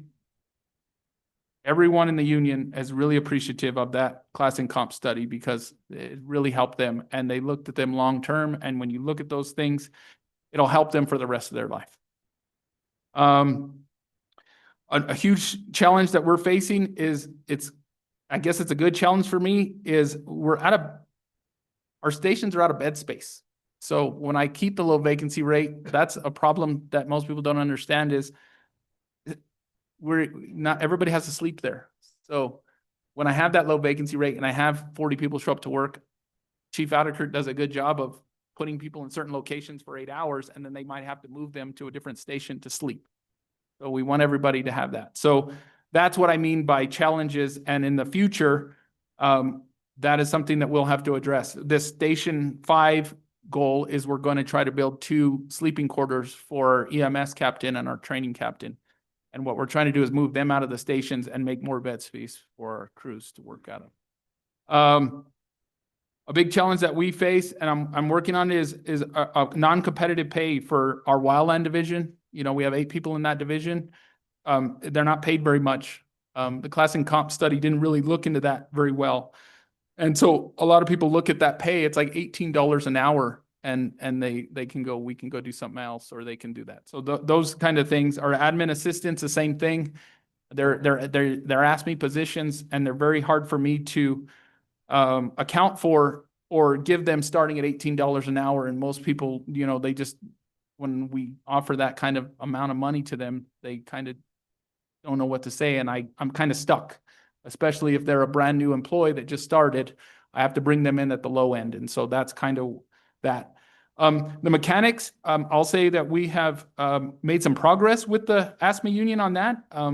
My fleet manager met with them, and we're actually able to change their job descriptions about 2 weeks ago. And we were able to get them to make them fire mechanics and not get them out of ASME, but make them more usable to what we need. We've explained to most people that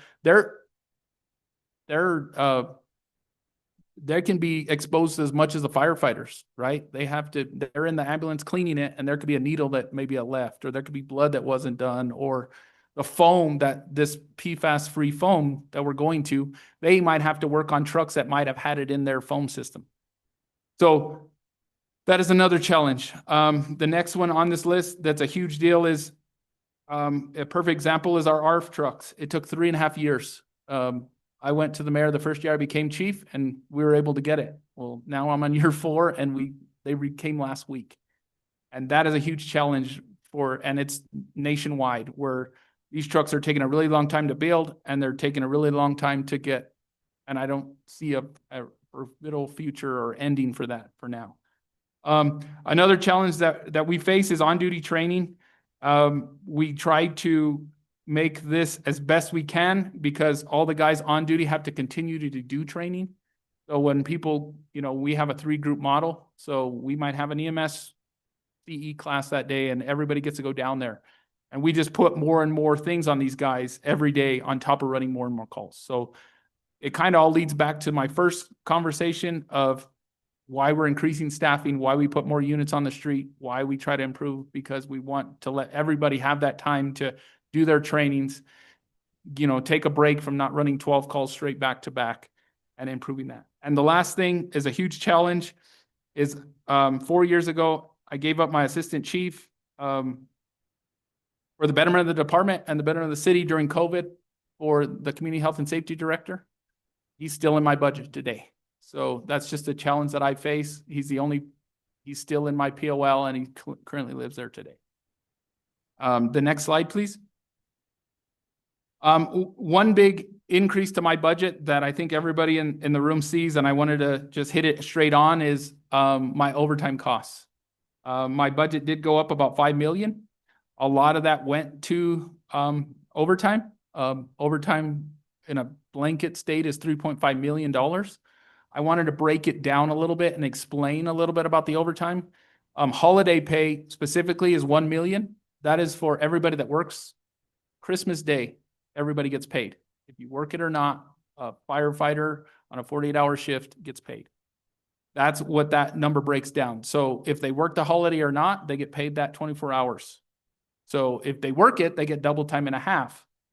But if they don't work it, they get straight time.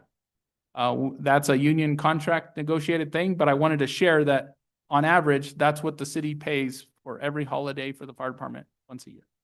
The second thing is we really broke down events. These events include Code Blue Nights, the dust storm 5 weeks ago, I put 4 extra units on because we didn't know what to expect. To fiestas, that cost on average $500,000 a year just to do events that we are required to do, like Zozobra, Indian Market, and curveballs. All the Code Blue nights, we run every extra staffing every night to run those things. So that's a $500,000 things. FLSA, it's a little complicated. I will try to make it as simple as possible. We in operations get 3 different checks, a 96, a 112, and a 128. So sometimes it's built in overtime into these individuals' checks, mostly because some work less hours in the month than others. So the 96-hour check doesn't have any overtime on it. The 112 has some overtime, and then the 128 has more. So the $500,000 there just goes to those recurring costs that is part of the job. Some people work more than others in that 1 month time frame. And then the overtime costs. 3 years ago or 4 years ago when COVID came, I was in charge of the budget then as well. It was about 1.4 million. So when you really look at it, I really only went up about $400,000. But we also have gotten huge raises that will attest to most of this. My goal is not to hit the 1.8 million, but it's there to do the job it needs to do. I make sure that our individuals know that we are trying to do the best we can. We hire the best we can. We do what we need to do to get and make sure we have enough staffing. So the last one is just a little bit is the 78,000 there is the class and comp study. You know, we're giving everybody, if we give everybody a 3% raise, all the overtime goes up a little bit. So we have to account for all those things. So I just wanted to share that in our budget, my budget went up a lot, and that's because the overtime wasn't there the last 2 years either. It was a mistake on me. I didn't catch it. And so last 2 years, we've made it up with vacancy savings. We've made it up with contract, if we didn't use any of our contract money. So we put the overtime back in the budget this year, and that's what it's costing us, is about 3.5 million. But I wanted to break it down, and I wanted to be transparent with all of you and show you what that number is. And that's why my budget is so high compared to years past. And with that, I'll stand for any questions you guys have. Thank you, Chief. Very thorough. Appreciate it. I'm glad we did you after lunch. Questions from the committee? Okay, we'll just go down the line again. Thank you, Madam Chair. Thank you, Chiefs for being here. It is definitely a department that is so needed in a community that is growing. And I think we've had this conversation, not just it's all public safety. And, you know, we just spent close to an hour and 45 minutes with the emergency management division. Very small division. You guys should be about 5 hours. You guys ready to go?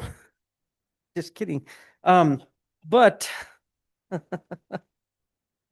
you know, I like how you come in, build from the base. I think that anything looking at its base is important, how you build a team and how you build all the way up to the top, not from the top down, and you build it from the bottom up. And I like that. I did want to just address a little bit, and I think you did in some of your last comments in regards to the increase in your budget. You know, you did have a 25% increase. I see there in fire operations. That's the largest increase. And then you had a 24% in salaries, wages, and benefits. That follows each other. And so can you address how we are looking to the future? Because obviously in each budget, you're budgeting for tomorrow and almost 5 years down the road, because you've said it, and we've had presentations on this before, is that our city is growing astronomically, and you're dealing with pretty much the same amount of med units, same amount of engines, same amount in ladders, and on down the road. So if this seems to have invested more and mostly in personnel, what are we going to be looking at investing in? Whether it's another station, I know we've been looking at that for the past 3.5 years, or before I came on. I mean, how do we grow with the communities? When we add more neighborhoods, what does that do to the stresses of what police and fire are having to address each and every day? At 4 o'clock in the morning, I had an incident this morning and they were there within minutes and that was great. Yeah, Madam Chair, Councilor Garcia, what I've looked at is, the reallocation of money for the 4.5 million that we put aside for Station 2. I think the short-term fix is I'm trying to maybe see if we could, remodel a station. And then, in the next 4 years, we're gonna have to add something. The point is the bed space is important. And it's hard to, kick somebody out, or especially kick out my guys that are working every day and then say, we're gonna remodel your current station. So I think long-term is we're gonna have to invest in a fire station on the south side. The good part is the north side's kind of already booked. We kind of have our boundaries and we kind of know our boundaries, in the north. But in the south side, it is growing, down there by Presbyterian Hospital, there's a lot of apartments going in. And we're running the same way we were and since 1999. That's the last time a fire station was built. That was addition to, remodeling our current stations. So I think we start with, that $4 million. I've had some conversations with both my assistant chiefs about what we need to accomplish with that in the next 12 months. It's at our disposal right now. And try to improve those conditions, either, a station. I think, when we had Station 2 on the table 5 years ago, it was 12 million. I can't imagine what I would get a quote for now. I think it would be over $20 million. And that was right before COVID came. So I think in the next 4 years, I would say we need to have a station built somewhere in this city to add to the cost and the growing demand that we're going to face in the future of the city of Santa Fe. How I addressed it now is kind of what I said is I put extra units in the stations. I'm adding Med 44 to Station 4 out by the hospital. What people don't understand, and I've shared to the public, is just because we put a station or an ambulance there doesn't mean it can't respond to District 8, down there on the south side. Those units run where we're needed. If we're super busy on the north side and we're out of ambulances, the south ambulances come up to help. I'll be very proud, and these two gentlemen next to me, is we don't ask the county for help. I'll be very honest. If the county comes in here, we better be out of everything before they come. We go help them a lot, and I'll be very honest, we go out there a lot more than they don't come here. We're very proud, and we want to take our calls, and that's why we're adding additional units on the street, is to get those 9. So I think the big picture and long-term thing is invest this $4 million wisely that we're getting, and we have sitting there for this. We can put it towards, remodeling current station, adding extra beds, adding another fire station. We kind of have a plan where we want to put it. Down there on the south side, we used to have a station there, Station 9. We thought maybe we would start with a remodel project. We move Wildland out of there. We remodel that station. We start small. We don't need tons of money there. We had a station there, and it's a very good location, right? Cerrillos and Rodeo, right there at a very big intersection. So I think as long as we focus on that and know that eventually this city of Santa Fe's got to put a station somewhere. I mean, it's been 24 years since we've had one. We gotta invest in it long term. Thank you, Chief. And I think that really important that we take a look at that. Again, this budget is this budget, and I appreciate all of the management and oversight that goes into how do we make it work? Because we have to make it work. And your presentation was very thorough. I see that also there was a reduction in repairs and maintenance. Was that due to new equipment that we received? There wasn't as much repairs and maintenance on them, or what was the reason for that cost savings? Madam Chair, Councilor Garcia, thanks for the question. Yes, I think because our fleet is in such good condition right now, we are having the luxury of not having so many repairs on those large apparatus, all those consumables certainly add up, the tires and the oil and such. But also we've been able to use some our state fire fund money to do repairs on our stations. And so that was reduced out of our general fund. Okay, thank you. And I would just probably assume also as your fleet grows, you'll end up, that'll be an increased cost in the future. Also. I don't think I have anything else really. I just commend you all. I did have one question that comes up to mind regarding your department. We just had a community health and safety with emergency management. You just alluded to when you lost a assistant chief during reorganization. I don't know. We've been working on some stuff. Obviously, we just had a reorganization with fire and police direct to the city manager type of thing. So looking down the road, how do we strategically make each department work efficiently? And through our organizational management, I think that'll be very important to take a look at to see how it's functioning and who best fits where, so to speak. And so just that was my final comment. Thank you, Madam Chair. Thank you, Counselor. Counselor Cassett. Thank you so much, Madam Chair. Thank you guys all for being here. Really do appreciate it. So first, some education on my part. There's a lot of alphabet soup happening, and I want to make sure that I understand it. So, wrote some down. CAD. What does that stand for? Oh, yeah. Ah, great. Computer aided dispatch. Thank you. And ISO, I know that we saw this one, but it has something to do with our safety rating, essentially, right? Oh, Madam Chair, Insurance Safety Association.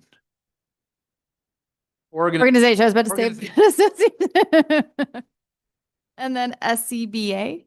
That's our breathing apparatus. So I guess I get it. That's when they go on their backs. So I don't- It's like a scuba.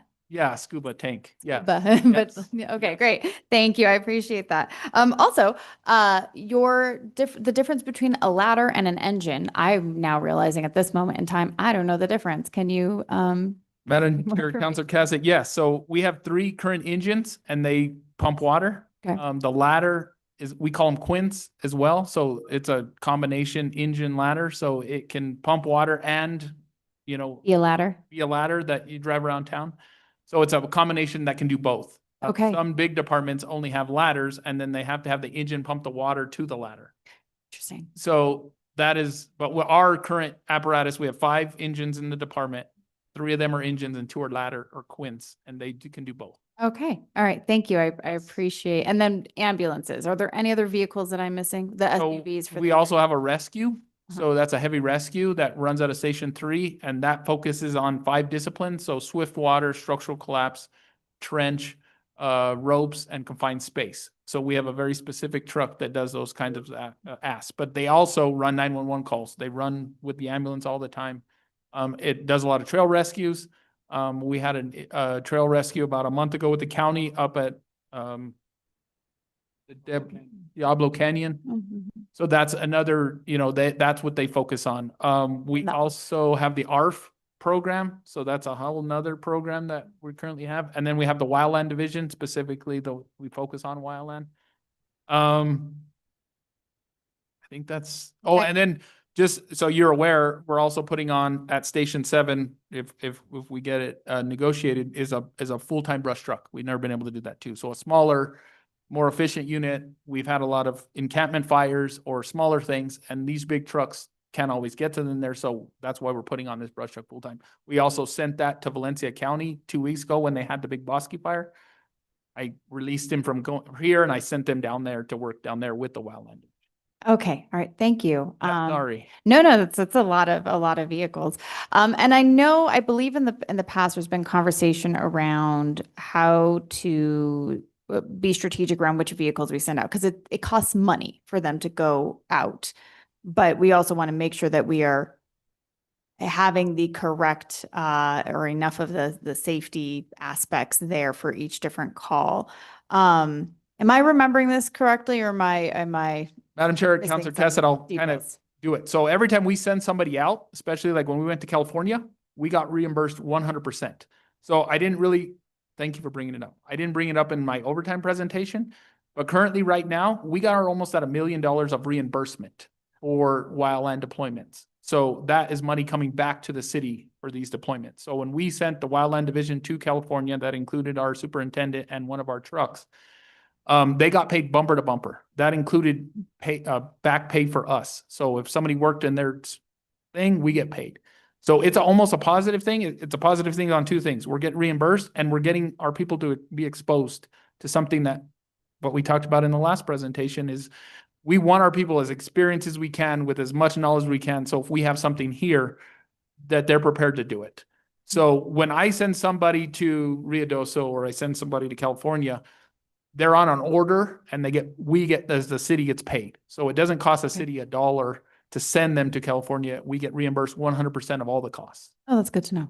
Thank you for, Counselor, Mr. Yeah. Hopkins is at the microphone, not sure why. Andy. Sorry, Madam Chair, Councilor Cassidy, I'm not saying this to discourage the question. I encourage all the questions and Brian loves to talk. So, you know, you're indulging him on that too. But I just wanted to note, there is a full glossary of abbreviations in the back of the book. We made sure actually we combed through the entire book and added every single abbreviation that is used in the book. So anyone that we try to spell them out when you first see them, but later on you might see an abbreviation like GIS or something, and it may not be spelled out there, but it will be in the back of the book. Thank you. I appreciate that. That is really helpful. It's funny. I see them like, oh, there's definitions. I know these. And so then apparently not. Good to know. So, so a couple things. Station 5A that's being expanded. Where is? I don't know. I know where Station 7 is because that's in district. I know where Station 1 is because Zozobra. Know where Station 3 is because I had to bring one of my kids there to get a washer drummeled off his finger.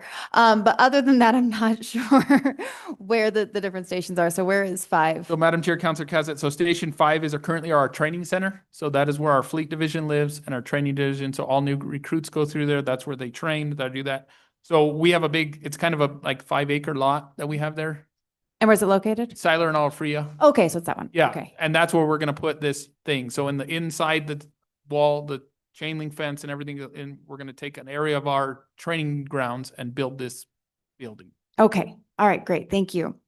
And then the other question I had that I more wanted to bring up because this was something I really appreciated as you were working on recruiting more women, as I know you and I had a conversation a few years ago about implementing a breastfeeding policy for your female staff, employees.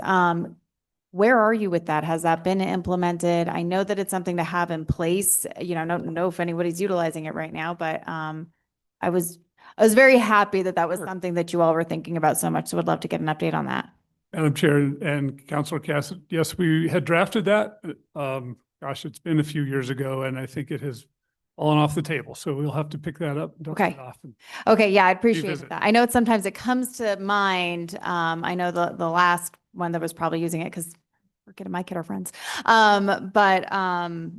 know, to have that in place, especially as you do work on, you know, more female recruits. And so if they do need it, it'd be great to have that already there set for them. For sure. And one thing we did do is the breastfeeding stations. The city bought 2 of them and one of them is at Midtown.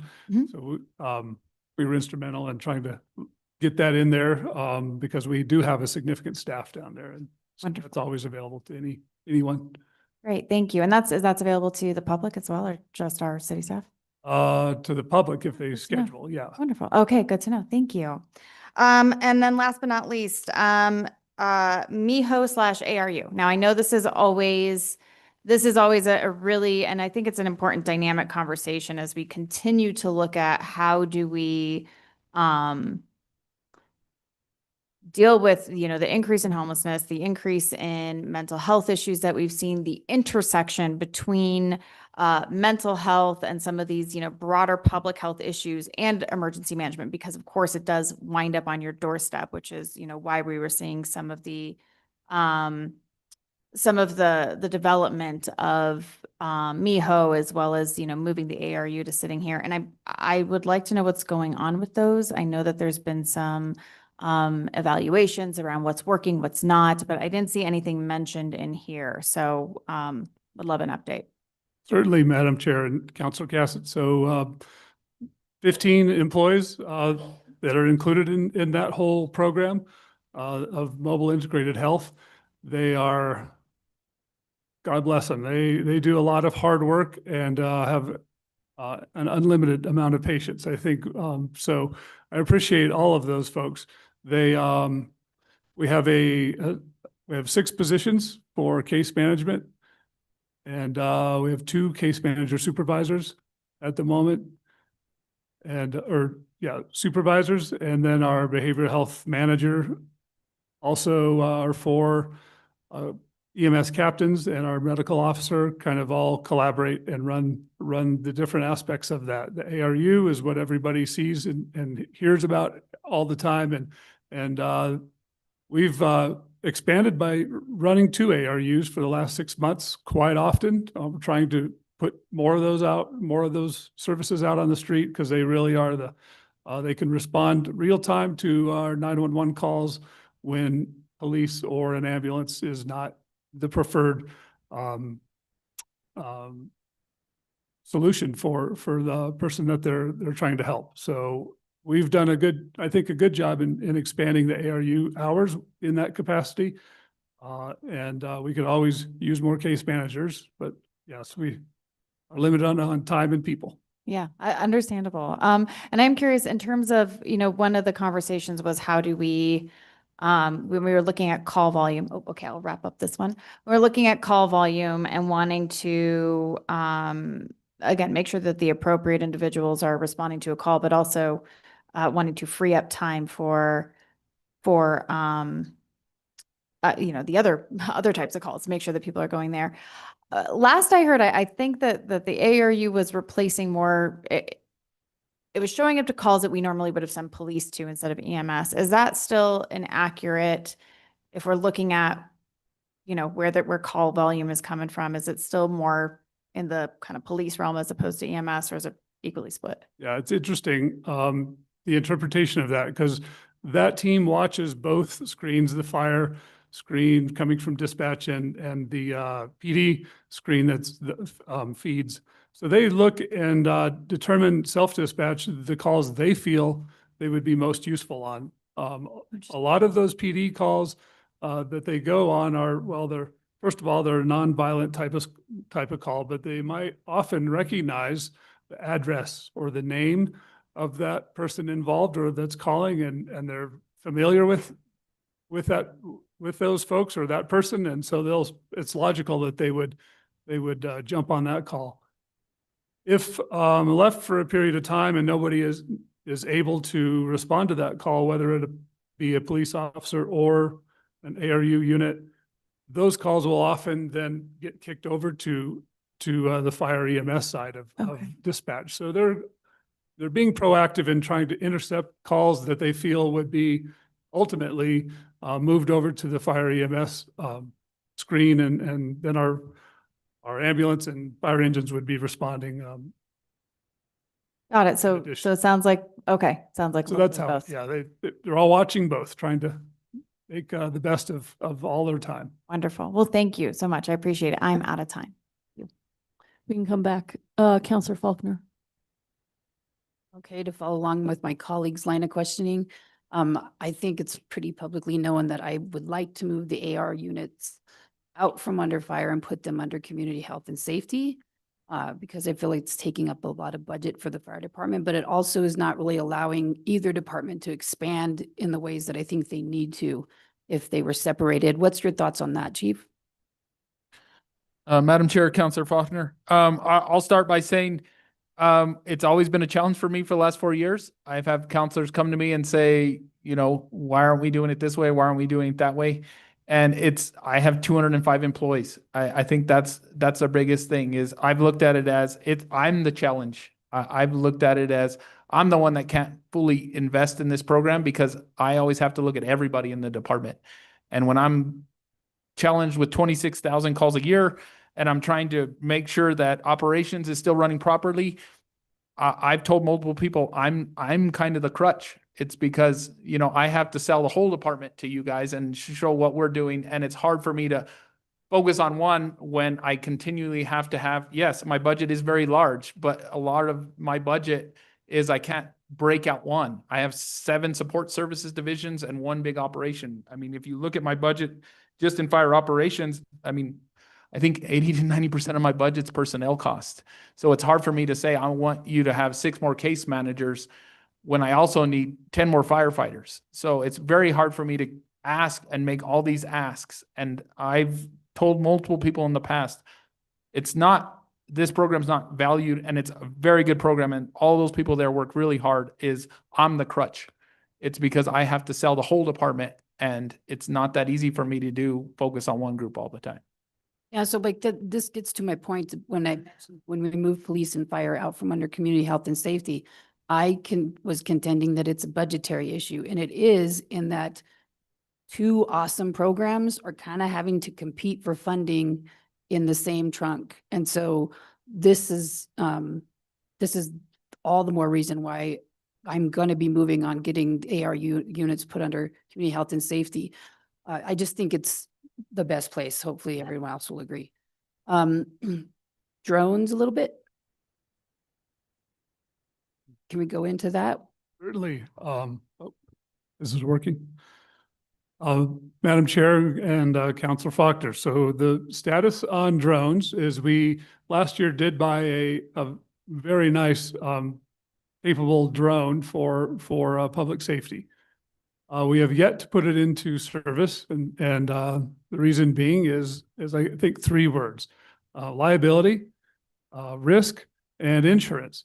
And those are all big words that we all get headaches over when we hear those. So it's been a long process between our risk management folks and our legal department and the vendor that sold us the drone and the service contract to kind of come together and get on the same page for following through with the training of our prevention folks that will lead that program. But I think we're close.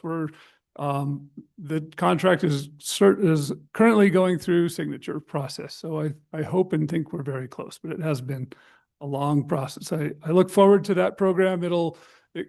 Man, the sky's the limit as far as being able to, what we can do with that. Well, let me know if there's anything I can do to help. I'm sure all of the counselors would like to help with a program like that. It seems like it could possibly protect you guys and also help manage crises. Thank you. Just a couple of comments. One, I commend you for having a flat budget. You've done a lot with this budget. That's awesome. And then, you know, I had no idea when I was not an elected official how much the fire department does. And it's astonishing how much work you do outside of fighting fires. And so I just want to thank you for everything you guys do for the city. And you know, you always have a champion with me. Counselor Lindell. Thank you, Chair. Thanks for being here, boys.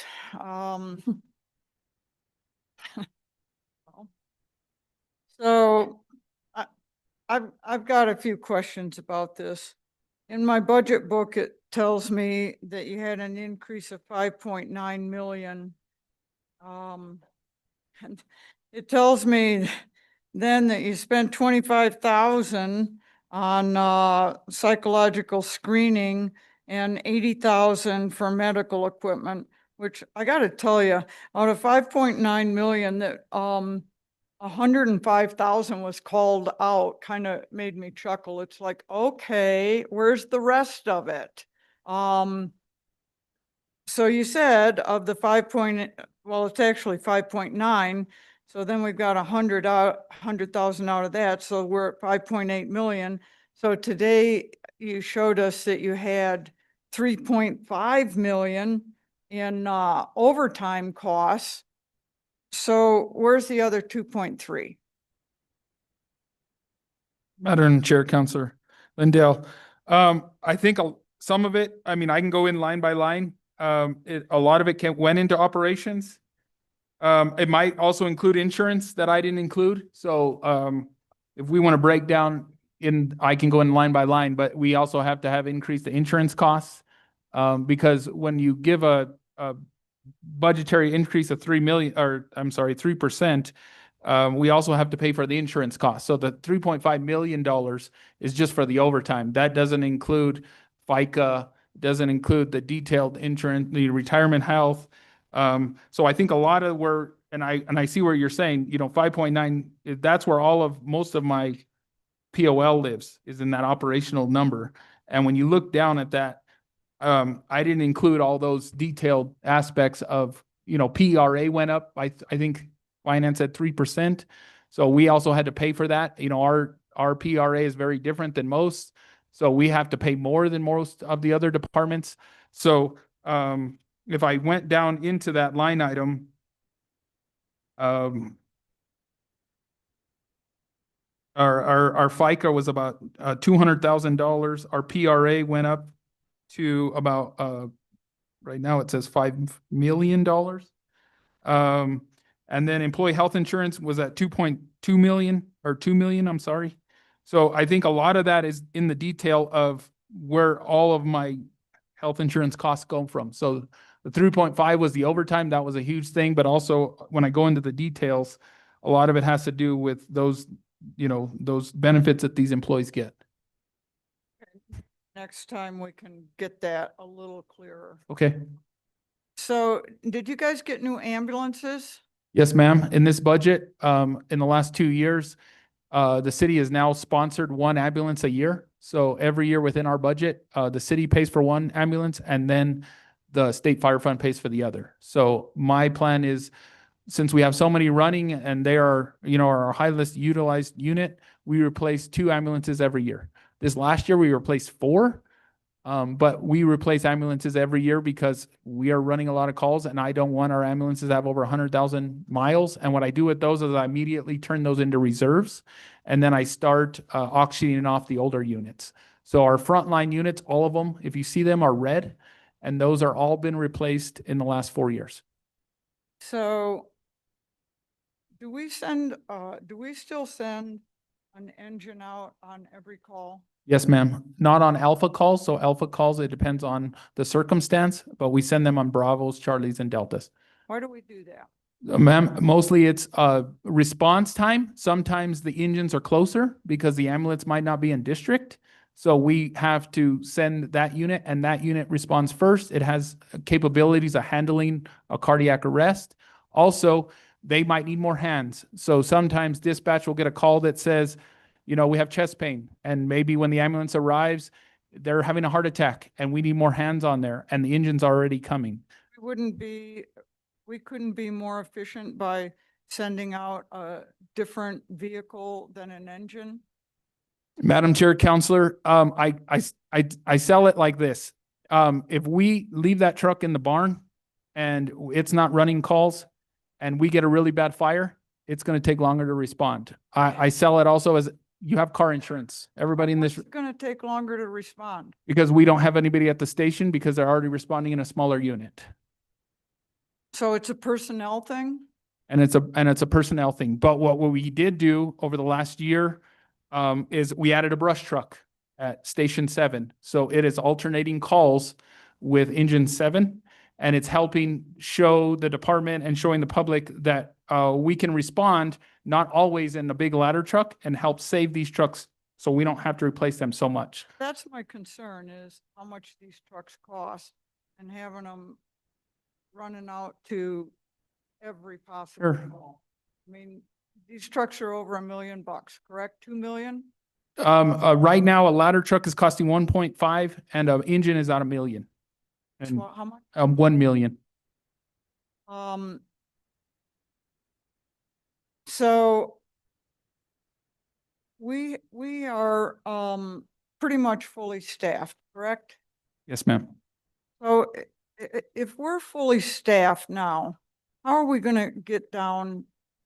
How are we gonna lower that $2 million of overtime? That seems like if we're fully staffed, that's an awful lot of overtime. Madam Chair, Councilor Lindell, what also you don't take into a fact is everybody deserves a day off. So we have a lot of people on annual leave. So we allow 7 people off per day on annual leave. And then we also have people that have sick leave. So we also sometimes have to have the overtime because we have a minimum staffing. So when people call in sick or they're on annual leave and we don't have the staffing levels we need, we have to hold people. And when we hold somebody and they don't volunteer, we pay them at time and a half. Because it's not their fault that we have to be there or they have to be there. So we're trying to improve, but we're also trying to we're running the same amount of calls with this almost the same amount of units that we've had for 20 years. That is our biggest concern, is we've not really expanded besides adding 2 additional ambulances since what I've done in this current budget in this 20-year time frame. So when you look at it, is when I started, we were running 8,000 calls a year and we could handle that and we wouldn't have to need it. But as we've grown, we have done the same amount of units that we currently have with a more bigger call volume. So it's not a matter of, yes, the overtime's high, but you also have to look at the wind event 2 weeks ago. We weren't expecting that. And I put 3 extra units on for 10 hours because I thought that was the right thing to do. Code blues, we had a lot of code blues at the beginning of the year. We're paying extra people to work those timeframes. When they say we need a bike medic team on the plaza for a special event, we pay for that extra unit to go down there.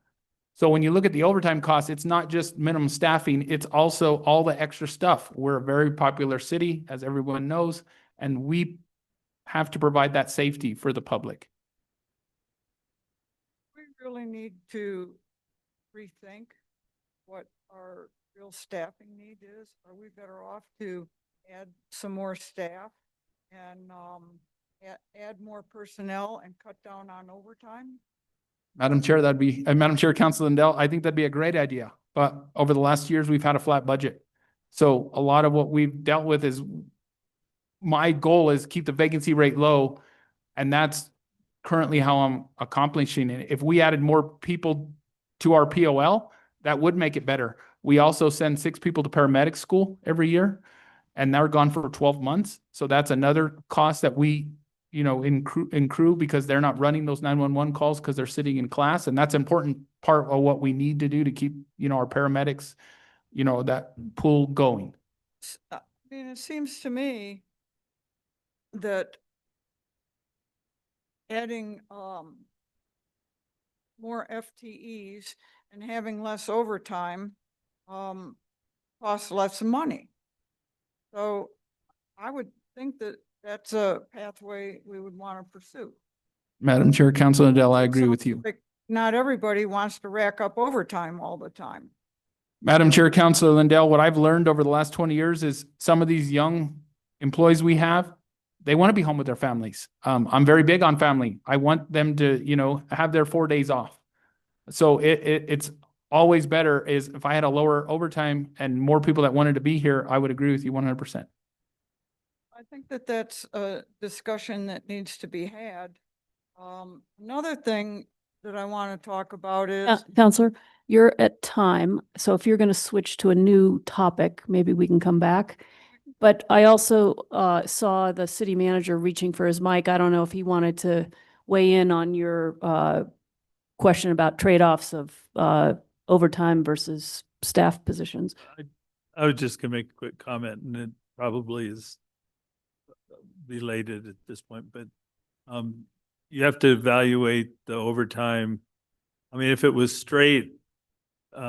straight trade-off between overtime and extra staff, that'd be very easy. But sometimes, especially when you're going to have vacancies anyway, the overtime is actually less expensive than paying a fully allocated, benefited firefighter. And there's a lot of fire departments in the world that intentionally run overtime because it's less expensive than the full staff. I think our situation's a little different, but what I'm trying to say is the analysis is something we need to do. Madam Chair, Councilor Lindell, I'll just add one other thing. A lot of our overtime that I don't get put back to the city, but it goes into the, the major coffers is that $1 million that we get back from wildland deployments. just gets dumped back into the general fund, and that's fine, but that's a big part of our overtime budget is when I have to pay somebody, especially when they went to California in January, they got paid for 24 hours a day for 14 days straight. So when you add up that number, that's a lot of money for 4 or 5 individuals to get paid, because that's what California requested, but that money all went back to the city. So if we were actually going line by line, maybe with finance, and just showing like, hey, we spent $1 million on overtime or $500,000 because the trucks get reimbursed, then we can show we brought back $500,000 in overtime just by the wildland deployment. So it might not, it looks worse than actually it is when you dissect it very deeply into what we're actually looking at. We can come back around. And I was going to say, have we done the analysis? Sounds like we haven't. And also sounds like it would be something worth doing to understand whether the overtime is actually cost beneficial to us rather than the positions. So I think it's a good issue to flag. Alpha, Charlie, Bravo are not, Delta are not in my glossary. And I looked. Yes, Madam Chair.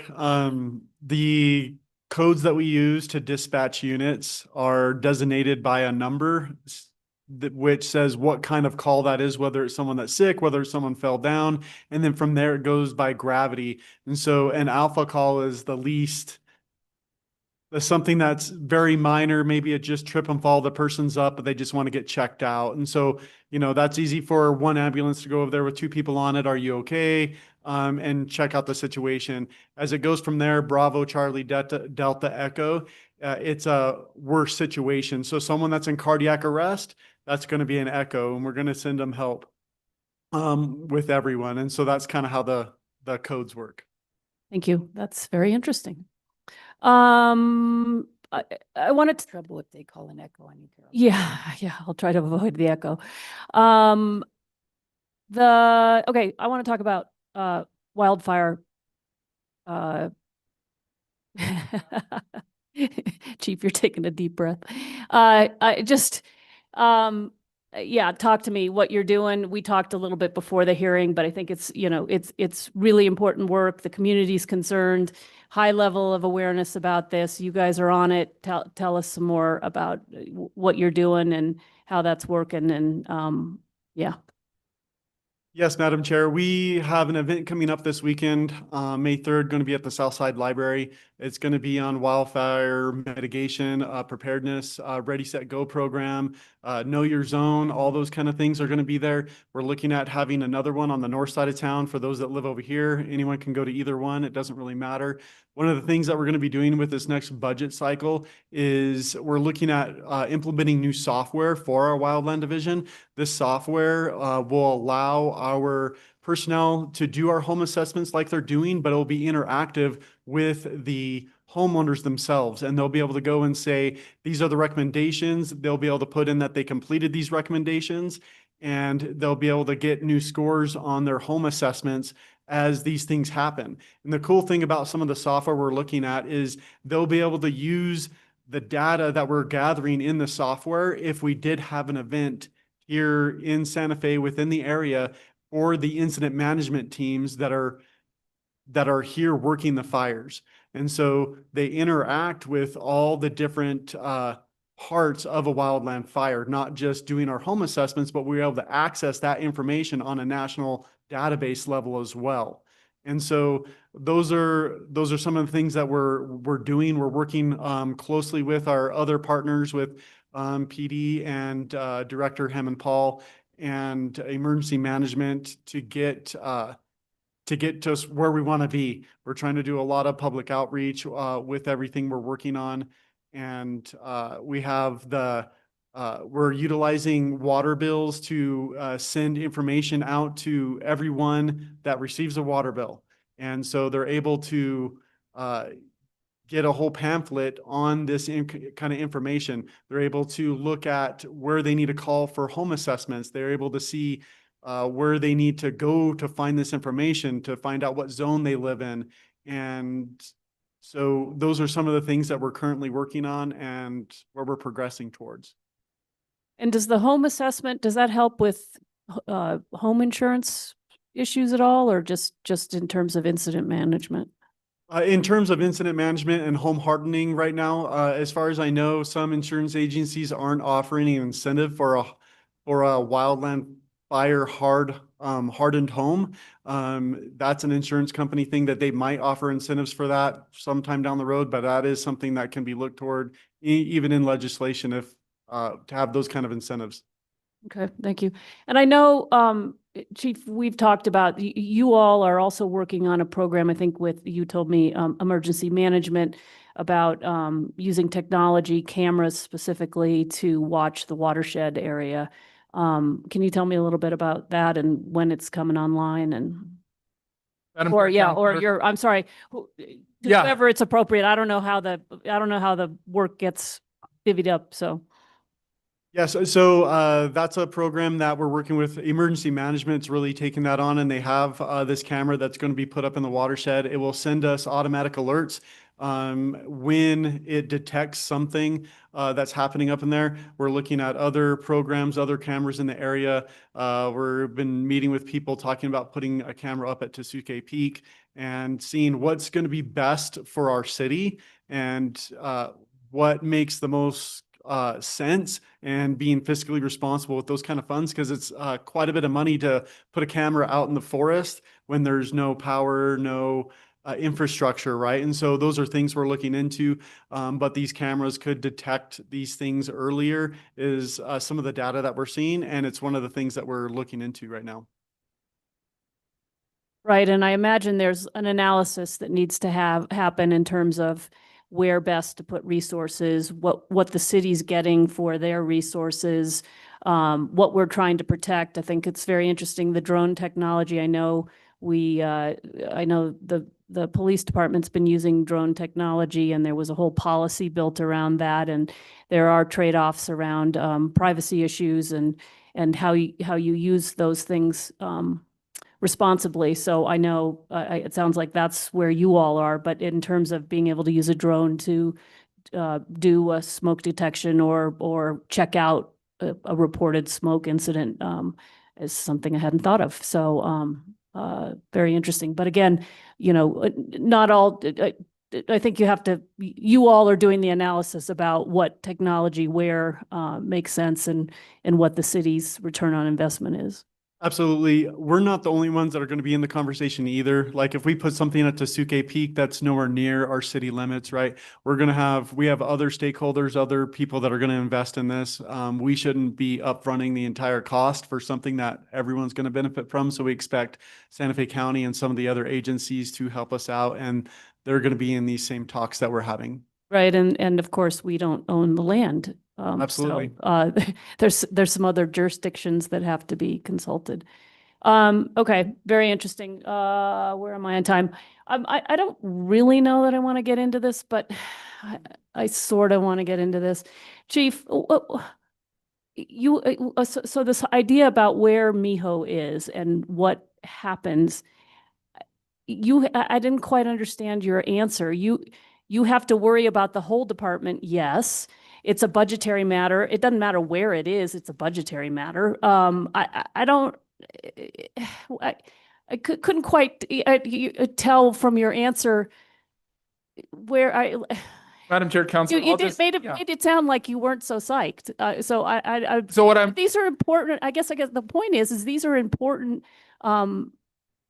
new ways of dealing with some of the response calls and how we best send the appropriate people to deal with whatever the underlying, I don't know, is there a code for that? Charlie, Bravo, Echo? I mean, I don't know how, your answer was a little obtuse. Madam Chair, Counselor, I'll just be honest. What it comes down to is I inherited something 4 years ago. We put a lot of things in other divisions. The main priority is operations. A lot of it got neglected. I'll be honest. I had to fix a lot of things. We had gurneys that were 13 years old. I had trucks that weren't being taken care of because we prioritized other things. So I had to go back to the basics. When I say build from the base, I built a lot of the operations from the base. I supported support services, But when I didn't get anything in ops for 4 years, I have to focus back on the priority of the fire department. That's why it's been built, is the fire department and running these 911 calls. The ARU's and very important, and I never want to take away from that. But when I go ask, do I need 10 more firefighters or I need 2 more case managers? Well, they got 15 positions in that division with my help over the last 4 years, but I didn't get a lot of big support in ops in the last 2 or 3 years because we've had flat budgets. So when I say that is I always have to stand in this finance. I've had the same conversation for 4 years. I've been the chief. This is my 4th budget. It's pick or choose. And that's what I hate is I shouldn't have to pick or choose. I should say, this is what I'm requesting across the board and help me. And I feel like I get put into the very tight window of, do I get more case managers or I get more firefighters? And I don't feel like sometimes I get that option to make that choice because yes, this program has been great. It's been growing, but I want it to run like the fire department has. It's been around for 10 years now. We focus a lot on a small number of people. And most of the time, people don't even understand what ops does. And they run those calls anyway at 2 a.m, 3 a.m. So what I try to focus on and what I try to say is I'm the one that hinders it because when I stand in front of you and I try to sell my budget to you guys and sell you to, approve it, it's always me coming back going, well, if I ask for 5 firefighters, but I ask for 3 case managers, what am I going to get? I should be able to stand up here and be honest and say, I need all of this. I don't need this or that. I need it all. So when I say that, that's why I say I'm the crutch, is because I've had to refocus on stuff like hose. We have hose that's 20 years old that we just purchased with this one-time money. And we can't neglect it all. And so what I'm trying to just say is I just get always put in that circumstance of this is a great program. It does great work, but we also have fire department ops that have been running for a long time. And it was neglected before I became chief. And we put priorities in adding that division and increasing it, adding wildland and putting extra people there, full-time positions in wildland. And those are great positions. But in that 4-year time frame before I became chief, they disengaged the operational side. And so by me saying that, I'm going back to my basics. Okay, this is obviously in part of the reason I didn't want to get into it is I know we weren't going to solve it here. This is certainly a to be continued conversation. I'm at time. We still have to do the police department. I promised we'd get to it, but I know we have other questions from the committee. So, but let me just go down here. Do we any more? Okay. Councilor Lindell. Thank you, Chair. I still have a few areas that I didn't get to ask about.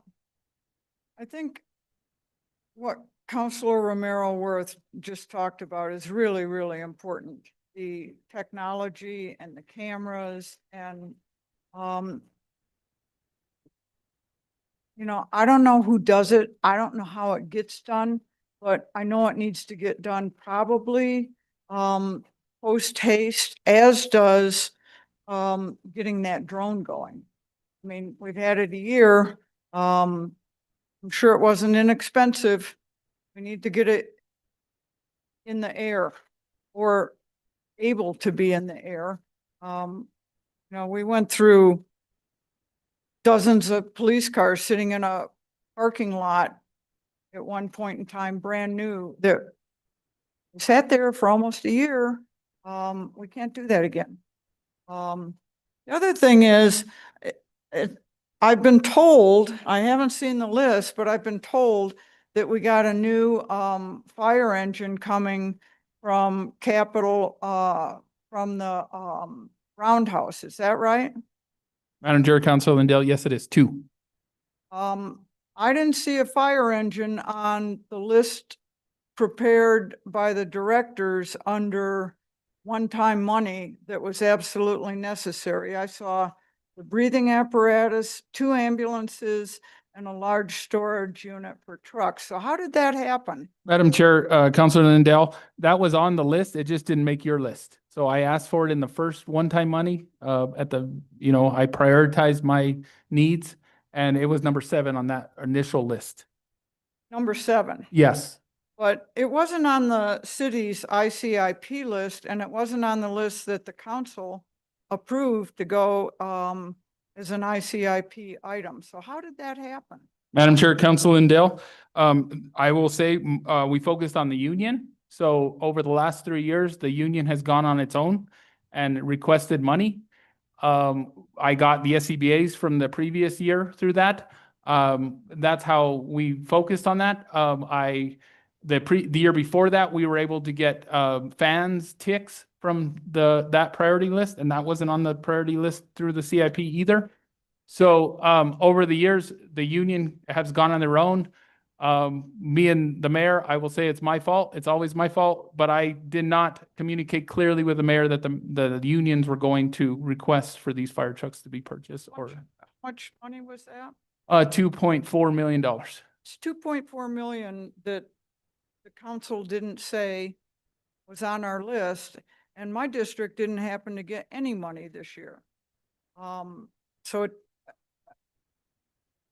it just seems like we're not playing as a team. And somebody's got to address that. I guess I'm addressing it now, but I'm not happy that my district didn't get anything and that there's 2.4 million that this council never asked for and never put their stamp on and was not on the ICIP list.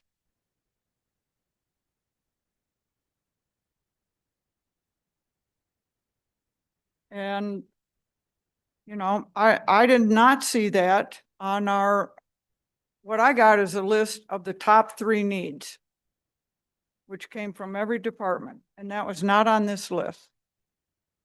So we can all play on the same team or we can play against each other.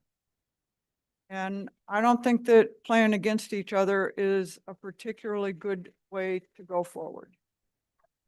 Madam Chair, Council Lindell, I agree. Thank you. Thank you, Counselor. Thank you for pointing that out. That was an end run around the governing body and the priorities that we set by resolution for, you know, again, every single department that has come in front of us, there are things that they wanted that we can't provide. We have an ICIP list, pages long of things that we need. And we also have to pick and choose. And, you know, we're doing it across the whole city. And so when we have factions end running the priorities that are identified by the governing body, that hurts our priorities. And I thank you, Councilor Lindell, for flagging that. I appreciate that because we really need to not do that in the future. Can I say something? Councilor Faulkner. I take responsibility for this because I was the one who talked to the legislators. Chief Moya didn't really have a hand in it.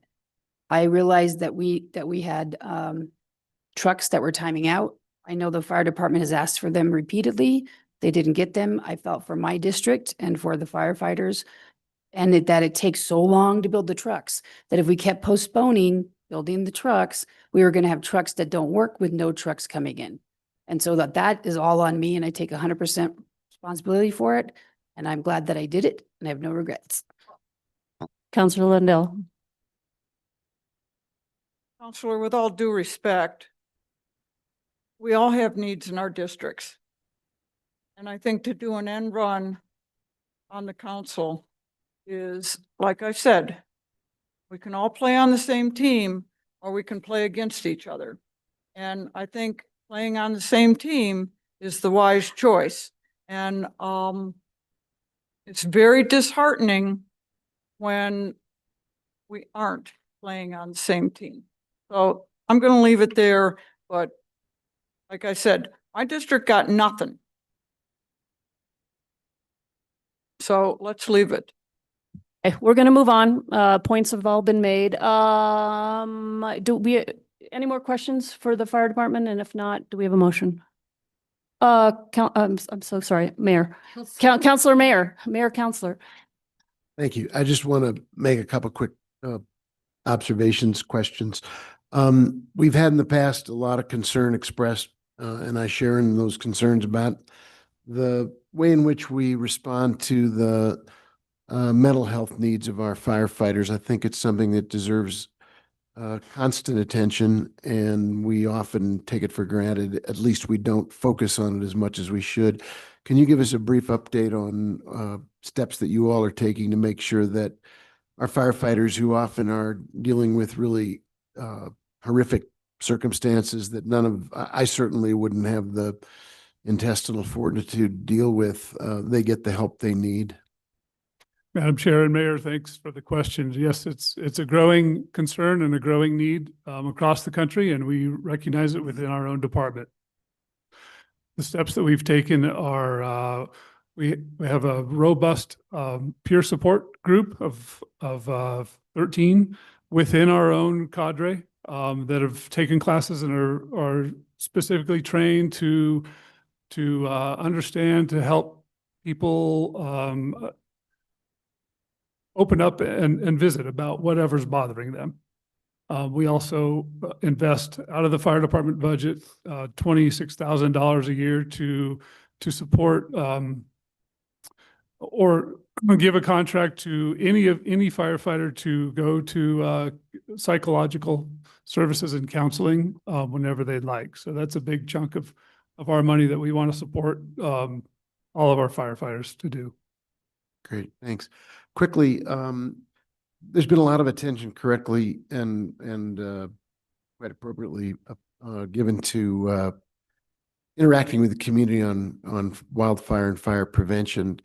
If I'm a ordinary resident of the city and I want to get some help in my neighborhood, in my home, an assessment of what kinds of steps I could take to fire harden myself or my neighbors, what would I do? How do I go about doing that? And what's the response from the fire department?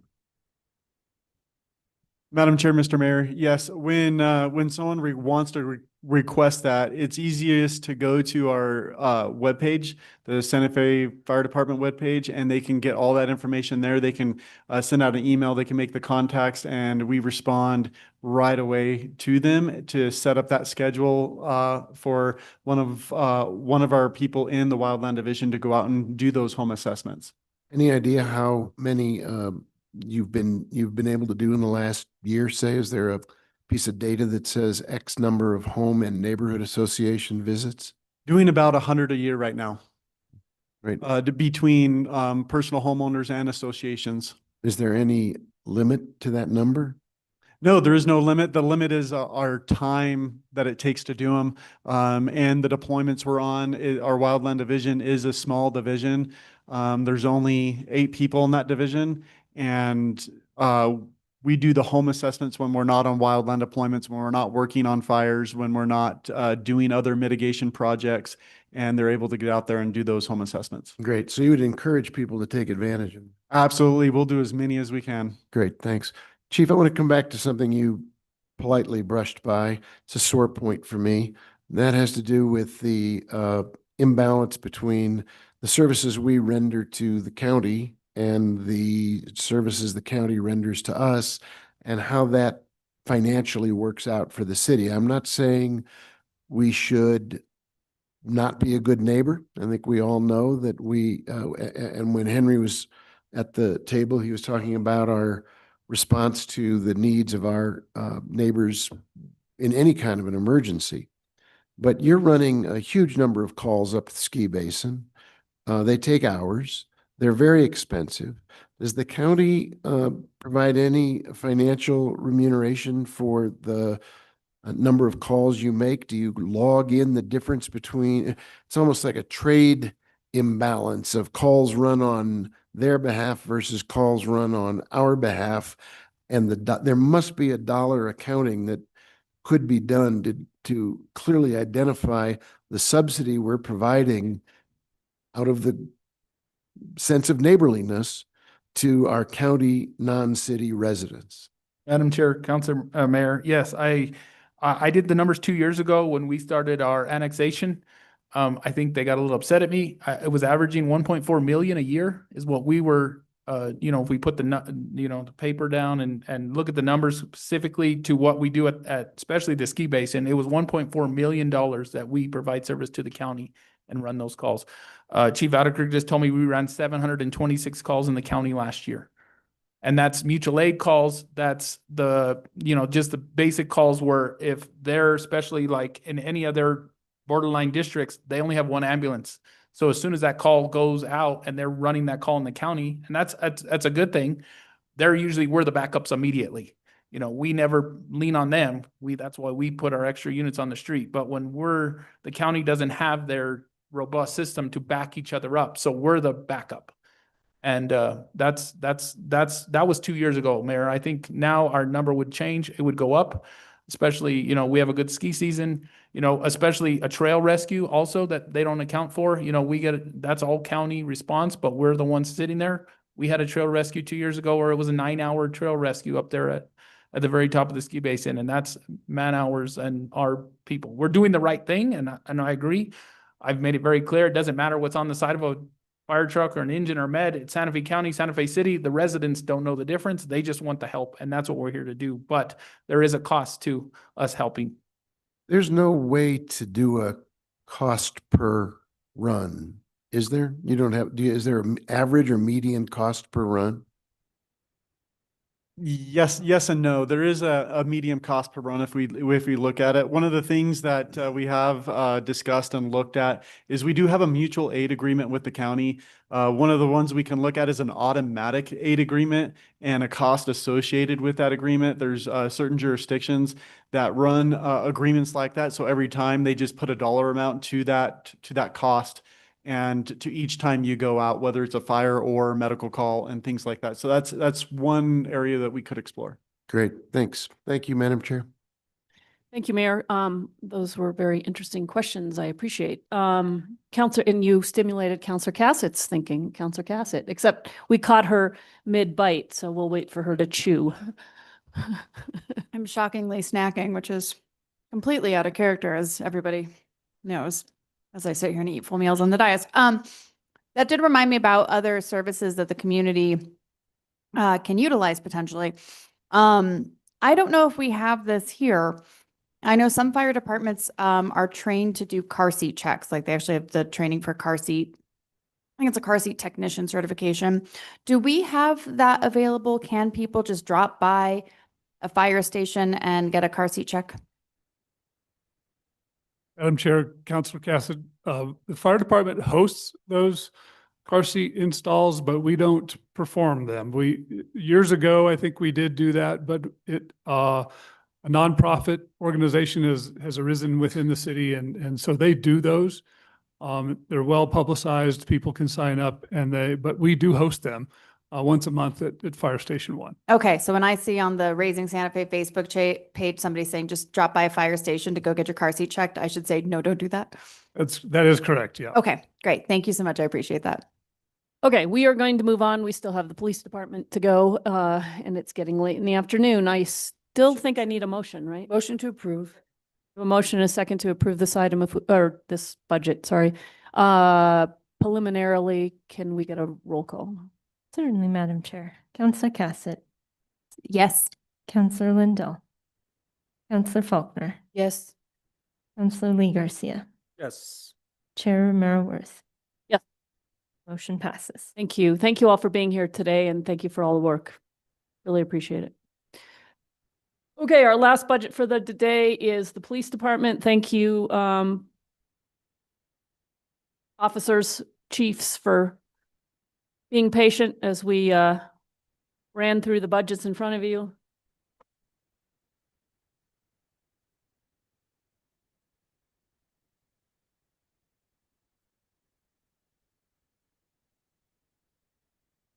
Welcome. Good afternoon, Counselor. I assume we're going to wait for the chief and the deputy chief. Here they come. Sure hope so. If not, Yeah. interesting.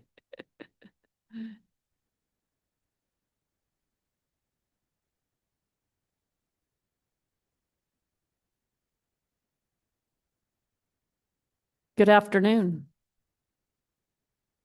Is that a protein shake? Madam Chair, good afternoon. This is coffee and this is just water. Oh, no protein shake. Okay. I tried. All right. Welcome. and I'll let you dive in and we obviously know who the three of you are, but again, for people who may be watching or listening now or later, it's always helpful, I think, to introduce your team. All right, Madam Chair, my name is Paul Joy. I'm the Chief of Police, Santa Fe Police Department. To my left, stage right, is Deputy Chief Thomas Grindler, and to my right, stage left, is Deputy Chief Ben Valdez. DC Grindler is over the operations division of the department, and DC Valdez is over the administration. Great. And if you wouldn't mind bringing that mic just a little bit closer to you. I think, assuming you can, it looks like it's taped to the ground. Is this? Yeah, it's All better. right, I'll try to lean in a little more too. Yeah, sorry about that. Take it away. Okay. See what you guys can see. Okay. So there's been some updates from this one. I can try to send you guys, but move on to the Madam Chair, it sounds like we may not have the right PowerPoint. that one's not the most up to date.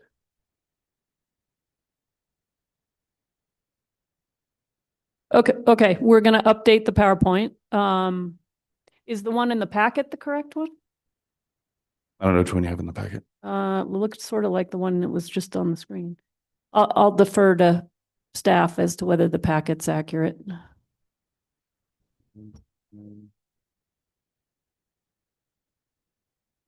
Okay, so if we can get the packet updated when you have time back at back of the room, but in the meantime, we'll stand in place for a minute while we get the correct. Yeah.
All right, we're waiting for the correct presentation to be uploaded, so we're just going to take a 5-minute break here.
Okay, we're gonna track down 2 counselors. Hold on.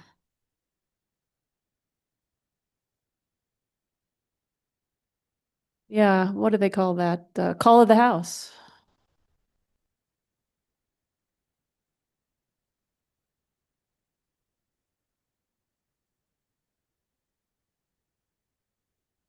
Mm-hmm. Over redistricting.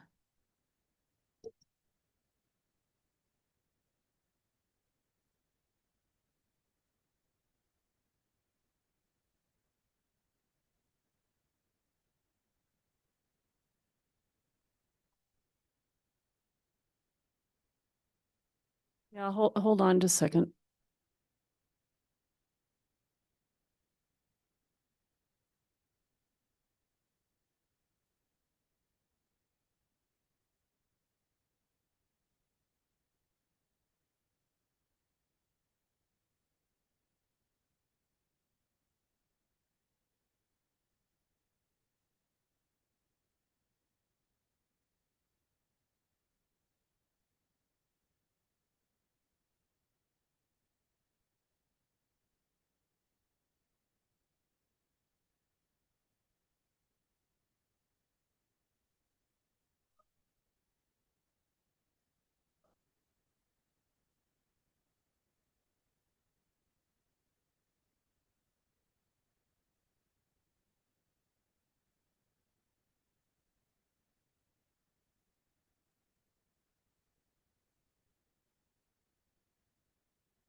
Okay, I think we're ready. I think we have the right presentation. We have the right presenters. We have the committee.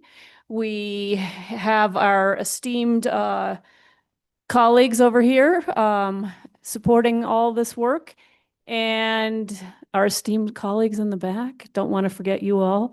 Anyway, with that, back to you. All right, always good for a fun start. All right, I'll go with the first slide here. So in 2024, so far, just going over calls for service. As you may or may not remember, last year, 2023, and just for the record, we do our numbers by calendar year, not fiscal year. So when I talk about numbers and data, it's the calendar year prior. So 2024, the year we just finished up, but I will have information for kind of where we are so far in 2025 as it relates to previous years. But 2024, I had 83,411 calls for service. That is only 20 calls for service more than the previous year, the 82,391, which was our highest call volume of this decade, going back to 2020. Interesting little tidbit there. So far, going back to 2020, our department has handled 400,236 calls for service from between 2020 to 2024. A little bit breakdown of what the calls are, just our top calls, and what if anyone who's been in any kind of meeting with me over the past couple of years, you'll hear me say that our highest call volume is still close patrols. That's regardless of where our staffing has been over the years. For this previous year, we were at 10,265. That was 10%, or I'm sorry, 12% of the overall call volume. Next below that is disorderly conducts, and that's that kind of umbrella type of category where sometimes people can't quite identify what it is that they're seeing, but it's concerning to them, and they'll call it into dispatch, and it'll get categorized as a disorderly conduct. That might be someone yelling on a corner. It might be someone threatening to start a fight. It could be a number of things.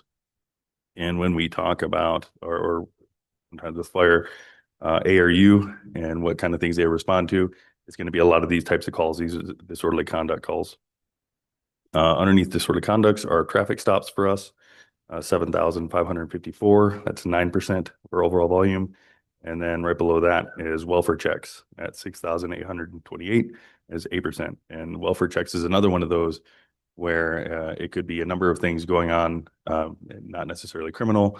It could be passed out on a sidewalk, or just acting unusual enough that someone is going to make a call for service and get someone to come check that person out. Um, as it relates to this year so far, from January of, I'm sorry, I had it up to 24. So where are we at here? Where am I at? Sorry, I don't have my numbers, but 24 now. I'll just skip ahead. So we'll do the next slide. All right.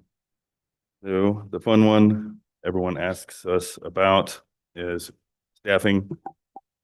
We are allocated 169 sworn officers as of yesterday.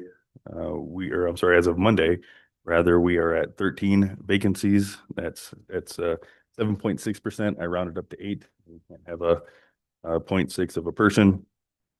But looking at previous years, in 2024, we were at 25 vacancies.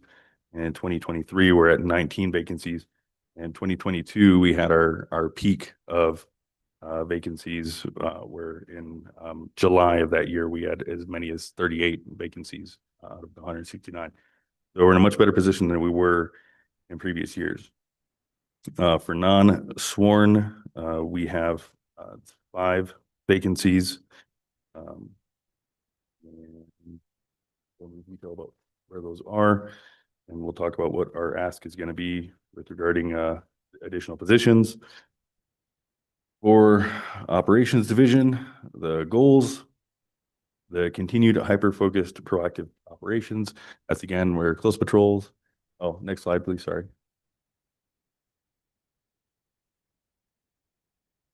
Okay. All right. So you'll hear me often talk about hotspots and breaking the city down into areas and doing close patrols, doing operations around what kind of crimes we're seeing spike in certain areas and how we organize to combat those crimes and identify the people responsible. So that is related to these hyper-focused proactive patrols and operations. Again, continue updated training for supervisors and commanders. A couple of years ago, we started doing in-house first line supervisor training for all senior officers, detectives, and sergeants. And that is continuing. We've had a lot of good results out of that, not just as far as good leadership practices, but also the procedural requirements and things that are all expected of our supervisors internally when they're doing documentation and reports.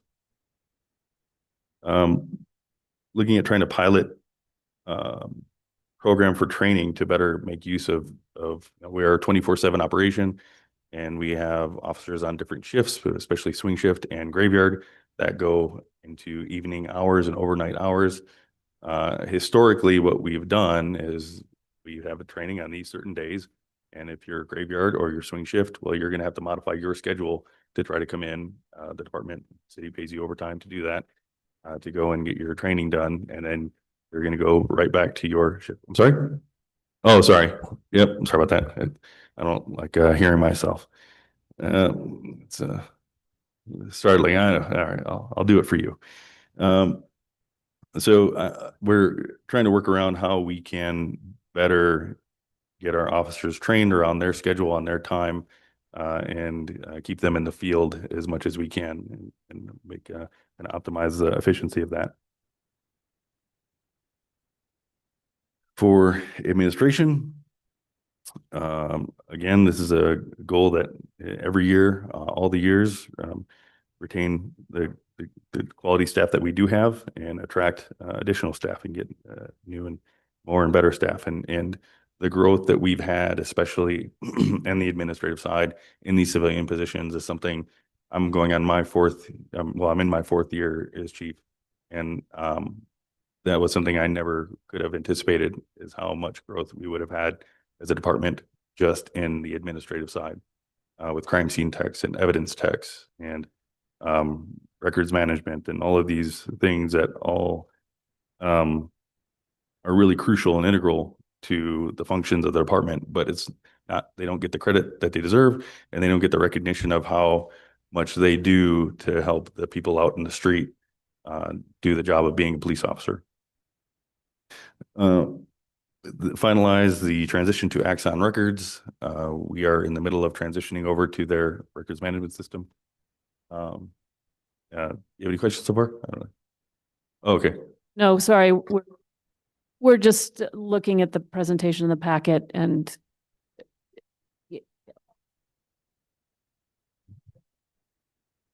Oh, okay. sorry, we're just having a little, we're having a little sidebar. It's okay. Right on. Okay, It- fair enough. All right.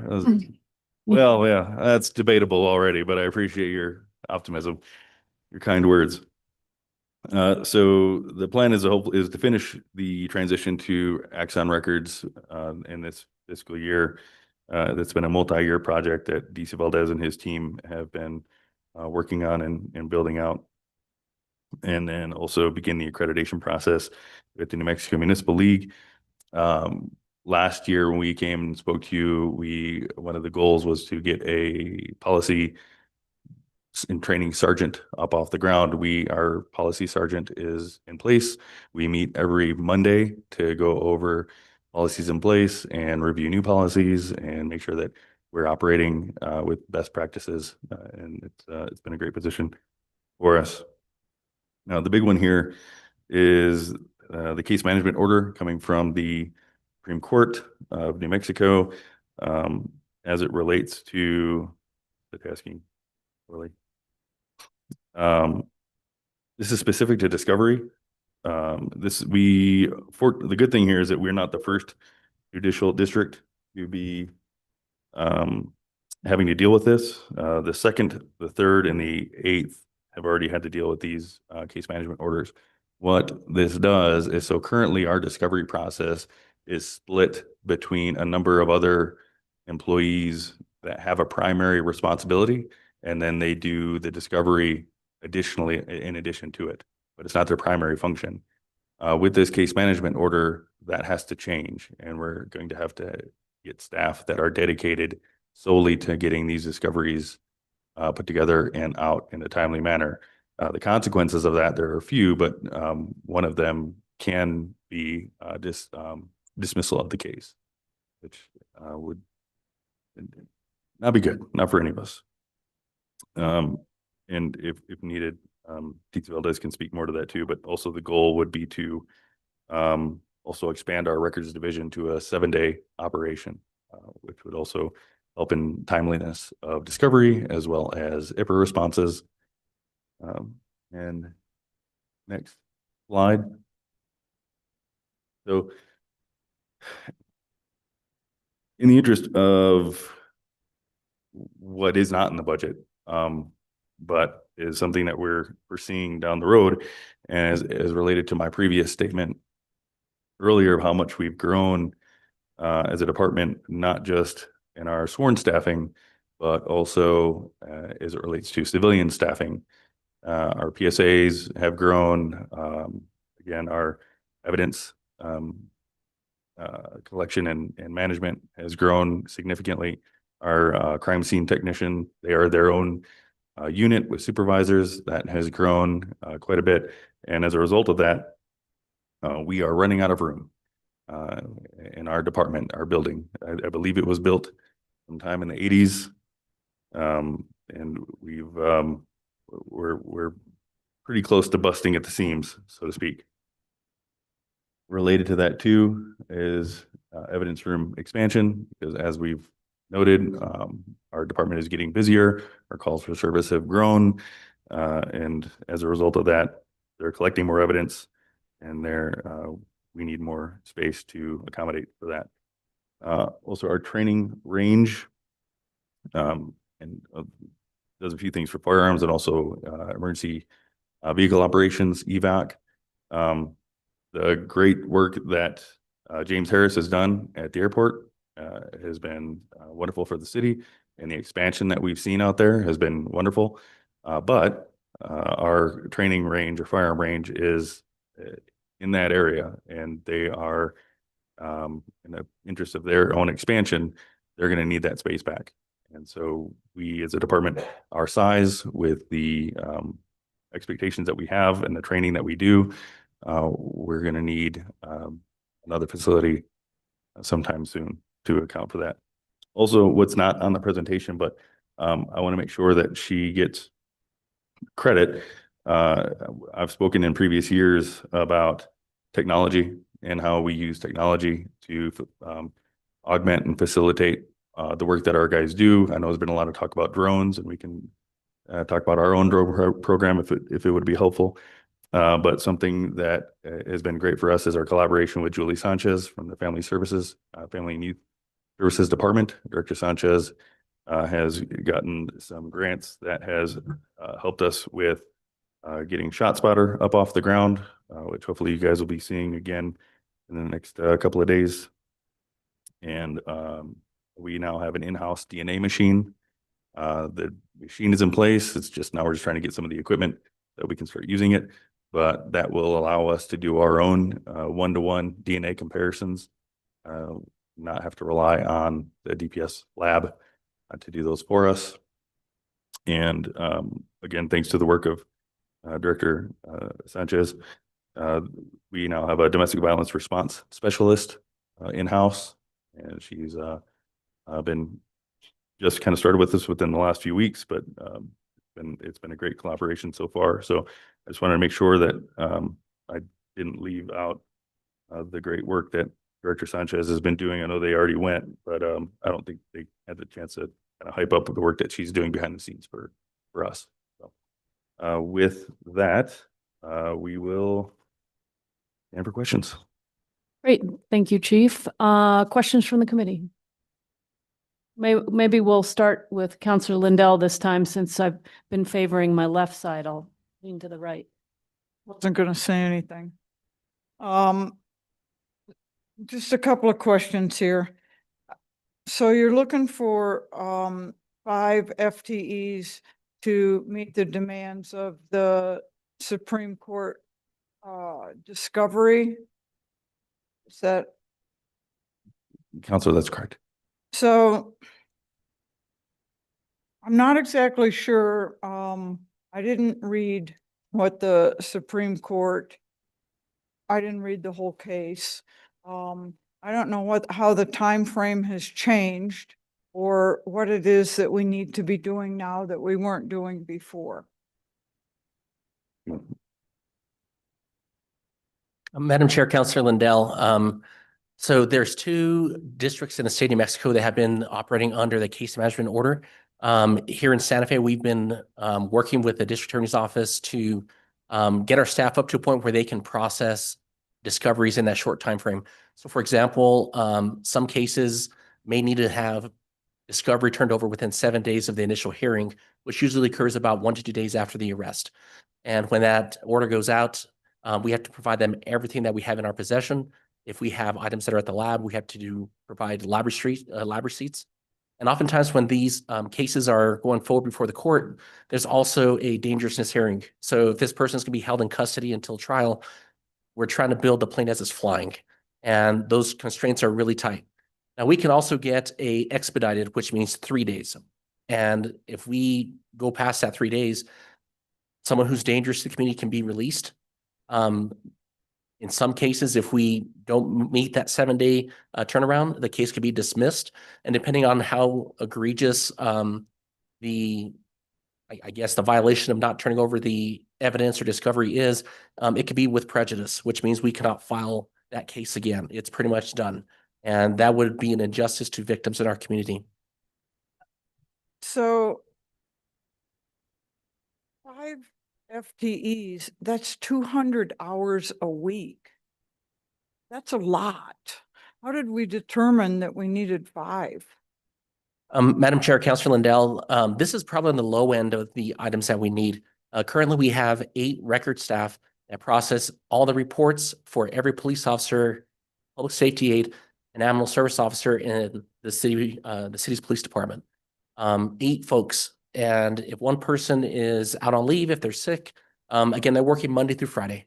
Most of our calls, depending on what's going on, we could have some calls where it spikes on Tuesdays. Oftentimes it's going to be on the weekends is when we see a lot of arrests for impaired driving or other types of violent calls. By us being able to add these folks, we're hoping that we can get experts that are already within our organization that can be elevated to those positions because they know the systems in and out and they're already proficient. And then we're going to backfill the positions that were vacated so they can take on that work.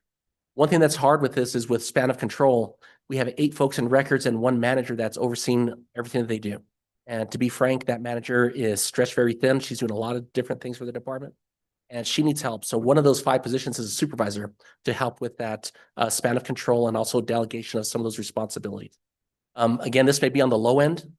We want to see how it's going to work, but this would allow us to have 7-day coverage.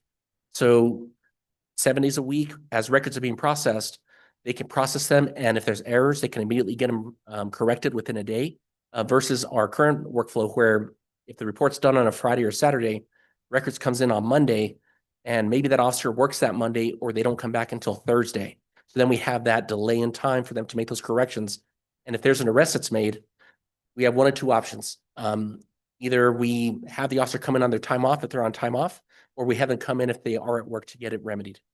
So again, this is going to be on the low end. This may be what helps us, but we'd rather start with these numbers to see how it looks.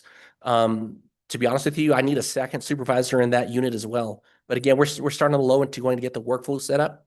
And then we can establish, hey, what's going to be the best way for us to tackle this? I gotta tell you, 200 extra hours a week doesn't sound like the low end to me. It absolutely is. And I'd welcome you, if you ever had the time to come by and speak with our record staff.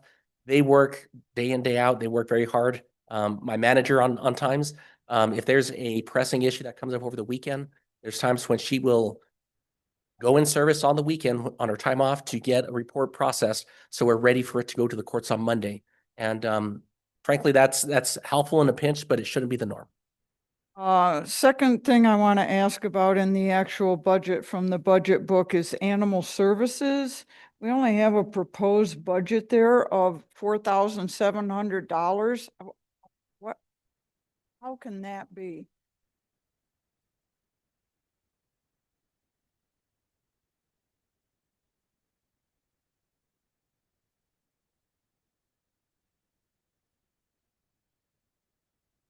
I mean, in 23, 24, they had 65,000. Now we're giving them less than $5,000.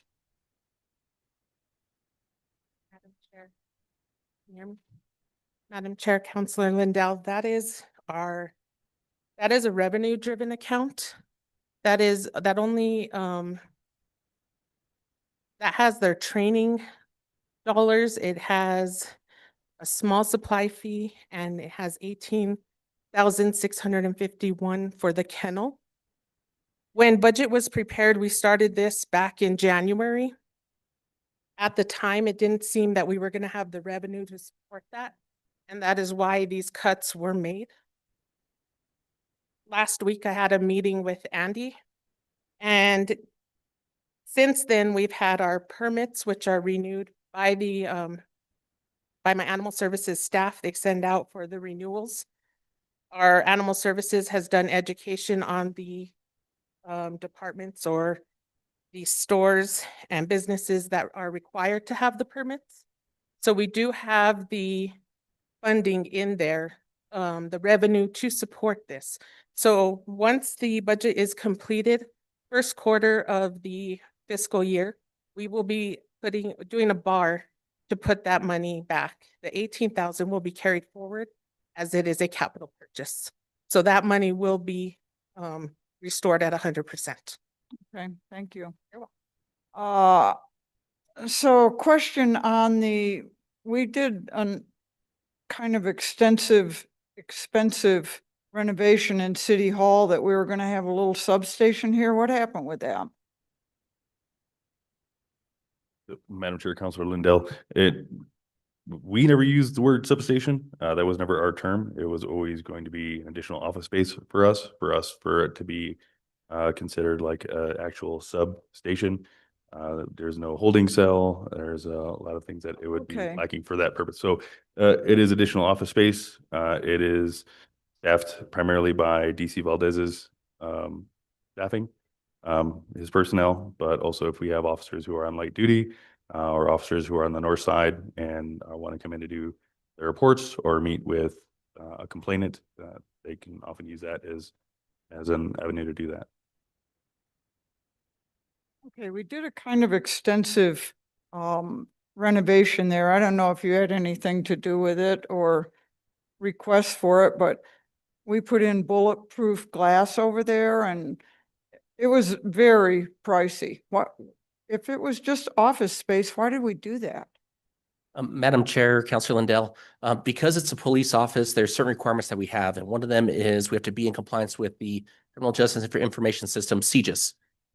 Those security protocols have to make sure that the area that the officers work in, where they have sensitive documents such as FBI documents, people's criminal history, and so on, that is separated. Because we have that office staff just by our administrative staff, the last thing we want to do is put them in harm's way.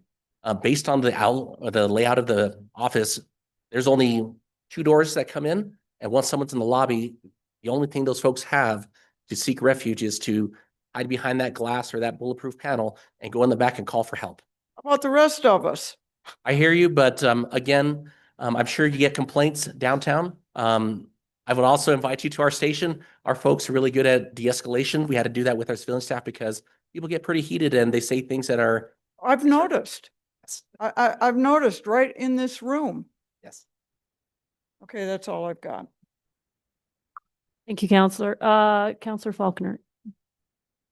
Okay, several questions. I'll just see how many I can get in round one. When it comes to the reporting and the staff you have to hire, have you considered looking into AI to help process some of the reporting?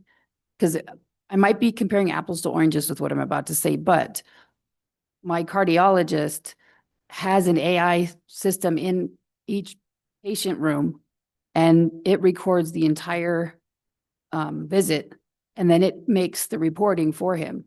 And so then he just has to go in and verify that what's in the report is accurate, but he doesn't have to take the time to transcribe it and do all these other things. And I think if it's safe for the department and for the public, using AI processes, there, I think there's potential there to help cut back on paperwork time that you guys have to do. The other one I have is Counselor Lindell and I, she was gracious enough to allow me to be part of the muffler legislation. Have we been giving citations or do we know? You can get back to me on that, but I was just curious. Madam Chair, Councilor Faulkner, I'm just going to address the AI tool first and foremost. And I'm glad you asked that question because there were a lot of opportunities for us to utilize AI to help with our workflow. And again, I just got back from conference last week to see additional offerings from an organization we're already getting services from Axon. And there are a lot of opportunities for us to utilize that. One thing that we like about Axon is they hold people's privacy and security at the forefront of what they do. And what they look at for their standard and what most law enforcement organizations look at for standards for that is you have to utilize AI, but there also needs to be a human element in there. AI shouldn't be there to replace, it should be there to enhance their capability. And there's a lot of opportunities. I can probably speak about it for this whole session. I'm not going to do that, Councilor Merriworth. But yes, those are things we're looking at as opportunities with funding become available. Those are certainly things that we can look at. And that comes from case management, reports that could be entered by loss prevention, which was amazing to help address organized retail crime. There are a lot of great opportunities out there right now, and I'd be happy to share if you'd like to set some time aside. Great, thank you. And the muffler citations? Yes, Madam Chair, Councilor Faulkner. I didn't pull citation numbers, but I can certainly get those for you, email them to you. Yeah, it'd be good. I'm getting a lot of calls about how we have this ordinance and we don't seem to be doing anything. And I know that's not true. So I just would like to have data that I can use to talk, to explain the situation to my constituents. One of the initiatives I'm working on in my district, Councilor Garcia and I are, we're working with HomeWise and with the Housing Trust to get 4 houses for police officers and 4 houses for firefighters in our district in these new developments that both HomeWise and the Housing Trust are doing in kind of phase 3 of Terra Contenta. I think we found a really good formula, and I know that the city has funding available to help employees get into housing. And so our thought process is we'd like to see more community policing. And we know that that's not effective unless the police officers live in the community that they're going to be policing. Do you have any thoughts on that? Counselor Faulkner, sure. Yeah, I think any opportunity to get these first responders, PD or fire, the houses in the community is a good thing. It's interesting, a couple of things. So I live in this neighborhood, and I've that can be a positive and negative. I've had folks approach me off duty throughout my time here, and some of them have been positive, some of them have been not, and a little confrontational. So to that extent, and there's been Police One articles, and there's been about the pros and cons of both. And so I don't necessarily fault people for not wanting to have their families and work and do all this time where they operate professionally as a law enforcement officer, and where they're arresting people and maybe having to see them at the restaurant or having to see them whatever with their family later on. So I think that's a more complicated conversation but as it relates to getting housing for these guys, I think I'm very supportive of that. It'd be great. Okay, thank you. And I will connect with you so we can have a deeper conversation before we implement this. The other question I had is, we are also working on a code enforcement, Office of Code Enforcement. I think there's probably several of us. We just have to figure out who we are so we can work together. But the thought process is that if we can take some of the low-hanging fruit away from police and fire and put them in an Office of Code Enforcement, that it would free up some bandwidth for the two emergency response departments to maybe get some more sworn officers for you guys, some more resources. Would that be helpful? Madam Chair, Councilor Faulkner, I do believe that would be helpful. Yeah, we've done a number of things to try to maximize the staffing that we do have, and increasing, for instance, the amount of work that our public safety aides can take on for these after the fact, low-level criminal offenses, to try to free up officers to be able to respond to more priority calls. But when we talk about, especially when I talk about the disorderly conduct calls and the welfare check calls, some of these, when you dig into them, well, it turns out it was, bad parking or more of a property issue of a neighbor's residence or something, not necessarily police criminal call. And what I would consider some of these nuisance complaints. Yeah, these types of calls, being able to have a separate department that focuses solely on those would certainly free up the bandwidth and capacity of the officers who are on shift. Great. And then I'll stop after this question because I know we're running slow on, we're running late. So the other thing that Councilor Lindell and I have been working on is the speed cameras and noise cameras. And can you give me a little feedback about where we are in that process? I know that we're working on a ordinance to help create parity between what the RFP has to be like and what the ordinance currently says. We need to make those more in alignment. So could you explain a little bit about where that is? And Madam Chair, Councilor Faulkner, so the RFP is drafted. It's ready to rock and roll as soon as we have the ordinance prepared. Once we have the new ordinance, then we can put the item out for RFP and get the proposals running on that. So we're ready to go with the draft RFP as soon as we have the updated ordinance. And then do you have a preference? Do you think it's a good idea to outsource the management of these programs? Or do you think it's better to keep it in-house? I know that the speed cameras generate revenue. I don't know how much, but they do generate some revenue. They might be able to be self-sustaining if we did it right. We might even get a little more money into the city if we did it right. Sure. Madam Chair, Councilor Faulkner. So between one of our prior captains, Captain Tapia, this goes back, they've been researching this program on and off going back to 2021.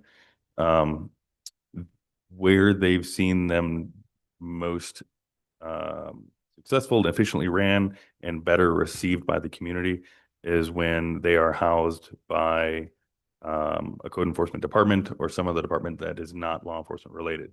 And in the interest of, we have a lane that I like to stay in. We are criminal law enforcement. The optics of operating and running a revenue generating program are not great. Regardless of how we legislate where that money goes to and how and where, and whether that gets outsourced to a private company to run and operate the whole program, or if it's operated out of this code enforcement department. Either of those, I think, would be better options, better well received than having it run and operated by the police department. So we're happy to get it up off the ground and get it going. But as far as like the long-term sustainability and management of the program, I think it's better done not by us. Yeah, thank you. And I think this is one of the places where the public doesn't understand how complicated legislating these things are. If we want to put in an Office of Code Enforcement, we have to have an Office of Code Enforcement. So then do we delay the legislation because we were waiting for the Office of Code Enforcement, or do we give it to you guys and then move it when the Office of Code Enforcement is created? I know that's something we're gonna have to think about, Counselor Lindell. And Councilor Faulkner, on that, to that point, in the RFP, we kept it broad, so it could be any city employee that can review those types of violations. So if we do start the ball rolling with the police department, and then we transition over to a different code enforcement department, it would still be seamless. Okay, so, okay, I'm gonna stop because I have. Counselor Cassett. Thank you, Madam Chair. And thank you guys for being here. Just a couple of follow-up questions. So back to the positions for discovery and being able to meet that mandate. Is there anything else that we need in order to be successful here? Because this, this is important. This is making sure that we are able to, especially when we are looking at violent crimes, or, we want to make sure that individuals are off the street if they should be, or that they are brought to justice when in certain situations. So other than the positions, other than the manpower or human power, is there anything else that we're missing in order to really be successful here? Madam Chair, Councilor Cassett, fortunately for us, we have a lot of the foundation set up with Axon having the ability to share discovery with the district attorney's office, the law office of the public defender. Fortunately, our investments have been made and they're going to be paying dividends for us. Right now, getting those documents into the system is kind of what we're seeing the challenge, and then just the quality control as well with the officers when they do the report. The only thing I would ask is that we be flexible. So if we see that this works, then we can keep on keeping on. If we see we need to adjust and maybe we need 1 or 2 additional staff members, again, we'll put it through the request and say, hey, look, this is working good, but here's some of the challenges we're still seeing. The big part that we modeled this off of was our evidence unit. And by staffing them 7 days a week, we've seen a lot of improvement in that area. So that is our belief, is if we're able to staff a record 7 days a week, we will likely see the same type of result as well. Okay, glad to hear, and we'll definitely have to get updates on this and how this is working. And then you mentioned that the individuals that are doing this work right now, they have other primary jobs. And is that within records as well? Councilor Cassett, it's not. So records, they have a pretty hefty workload. So the staff that does the discoveries for the department are actually the staff assigned to the chief's office. So we have an admin assistant, project specialist, and an administrative manager that get all the discovery completed for the agency. And sometimes it does, tie in, or it ties into the work that they're doing. Other times it takes away from the time that they need to be doing. So preparing for like committees or those types of things. The challenge that exists is whenever someone is out or if they're on vacation, that's when we really see the strain that it puts on the staff that we currently have. With few exceptions, we have been able to get a lot of those deadlines met, but there have been a couple where it's been a challenge, and especially on the more complex cases where we have to track down reports from, let's say, 20 to 30 officers that responded to the scene.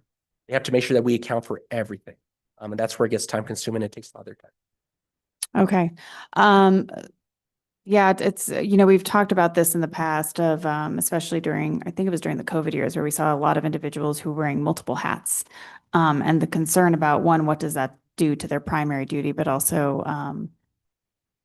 just the burnout factor. So I am happy to hear that, we are getting individuals to be doing this work. And, I also want to be able to see what that means for these other individuals, what what other benefits are we going to get from the police department for the police department when they're able to really concentrate it? So I'll be interested to hear that as well as you continue to assess how this works.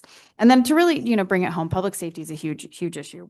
And yes, there is us needing to follow rules, but really and you touched on it a bit, but how does this really impact the community and public safety in the community? And, that's our, number one goal here is to make sure that the community is safe. So do you see that this is going to be beneficial? And again, I really think about my constituents along that Cerritos Road corridor, that they're seeing, repeated individuals who keep repeating crimes and getting out and doing it again. And would love to hear if you think this is going to be impactful there. Thank you, Councilor Cass. I'm glad you asked that question. It is going to be a direct benefit to our community because when you have folks that are repeat offenders, and I know the chief has really taken a really big stance on holding repeat offenders accountable. If they're committing crimes as quickly as we're arresting them and they're being released, if we miss one of those cases or if it's related to, let's say, an organized retail crime offense where we can globally charge them for all those cases and charge them with a higher felony, all it takes is one of those discoveries to fall apart and you'll have a retailer that will not see justice. And when we talk about retailers, we're not just talking about big box. We have a lot of mom and pop shops in Santa Fe, and the frustration that they have having to take on additional expenses to put cameras or to put security provisions to keep their business safe and their employees safe. The other side of it too is when you talk about morale, and we see this a lot at our convenience stores, if an individual is a victim of a violent crime, let's say someone goes in and robs them either by showing them a weapon or implying they have one, that's really traumatizing to them. So we really want to bring justice to those individuals to make sure that people know if you're going to commit this, we're going to hold you accountable. If we don't have the staff in place and we miss one of those deadlines, the case can fall apart and we risk the case not being able to be brought forward again. Pretty much the person gets a pass on it and the cycle continues. And I know the chief has done a lot of work. He stuck his chin out, supporting our officers, also talking with stakeholders to see how we can do better to make sure that the process is done correctly. Folks have their fair due process, but also that it's not being dismissed due to technicality because we didn't include a store receipt or we didn't include a video that captured the incident from the store. So that's going to be the direct tie into this. And I think our community would also be able to see that when folks are being held accountable to their actions, for one, it's going to be a deterrent. Secondly, for folks that refuse to change their ways, there's going to be accountability. Nothing is more demoralizing than telling someone, sorry, but the case got dismissed and it's because we made a mistake. And we're hopeful this will help us avoid those situations. Okay, well, thank you. I'm hopeful too. And I know this is it's been a huge issue. So I'm glad that this is, I'm glad that we're moving forward with this and we'll be interested to see how the impact is. 8 minutes? Okay. Real fast, I saw $40,000 from mental health services. And it said for applicants. Is this only for applicants or is this for actually active duty? It's on, find in the budget book.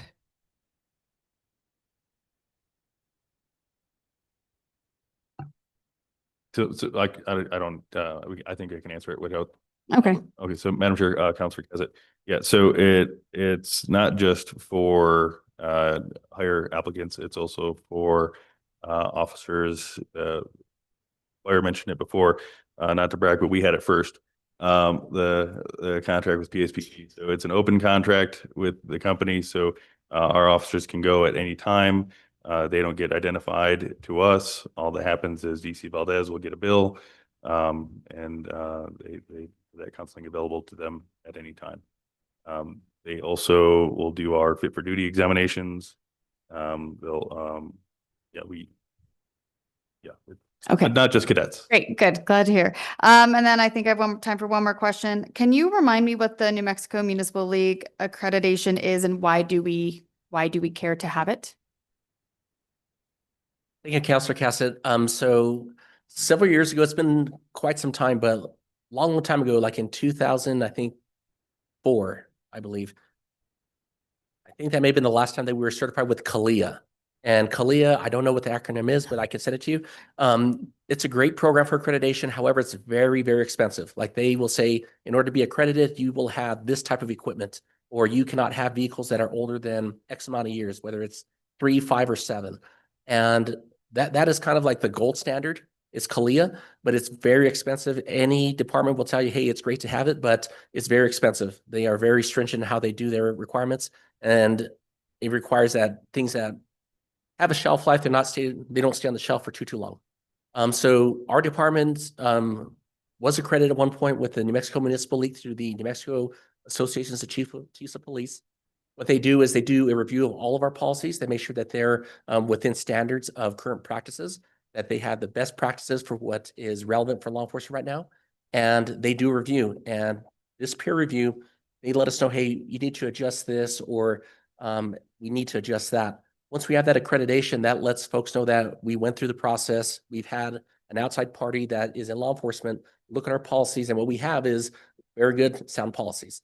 For us, I want to make sure that we get that going now that we have the policy sergeant that's been doing a phenomenal job.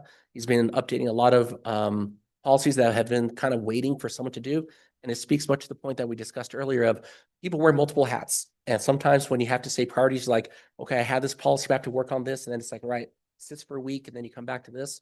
Having someone focused on just doing the policies and the research has been very helpful for us. That was something we had back in the early 2000s, and we're happy that it's back. So that is our goal for this year, because now that he can put us in a good spot to have our policies evaluated, reviewed, we're going to be pushing for this year. And when it does happen, we want to celebrate with everyone here and bring it forward to the council and say, hey, look, we're accredited once more. And then we want to stay accredited with that agency.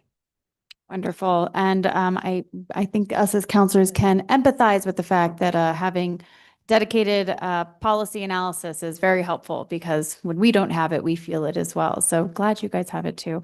I will yield the floor. Thank you. Thank you. Counselor Lee Garcia. Thank you, Madam Chair. Thank you for the presentation, for being here. I do want to thank your department. This morning I did have a personal incident at my residence, and everything from the call to emergency response 911 RECC to police and fire showing up at my house in very good time. I thought it was phenomenal. Thank you. I think that that'll go into kind of a couple of my questions. How are we doing with our training for either new officers or continuing training for seasoned officers? I mean, continuing education in our departments. Madam Chair, Councilor Garcia. So with our new cadets or new officers that join our department, they have to go through a standard course that we provide every new hire that joins our department. Some of those are required by the state, but those that are specific to the Santa Fe Police Department, they also receive that training.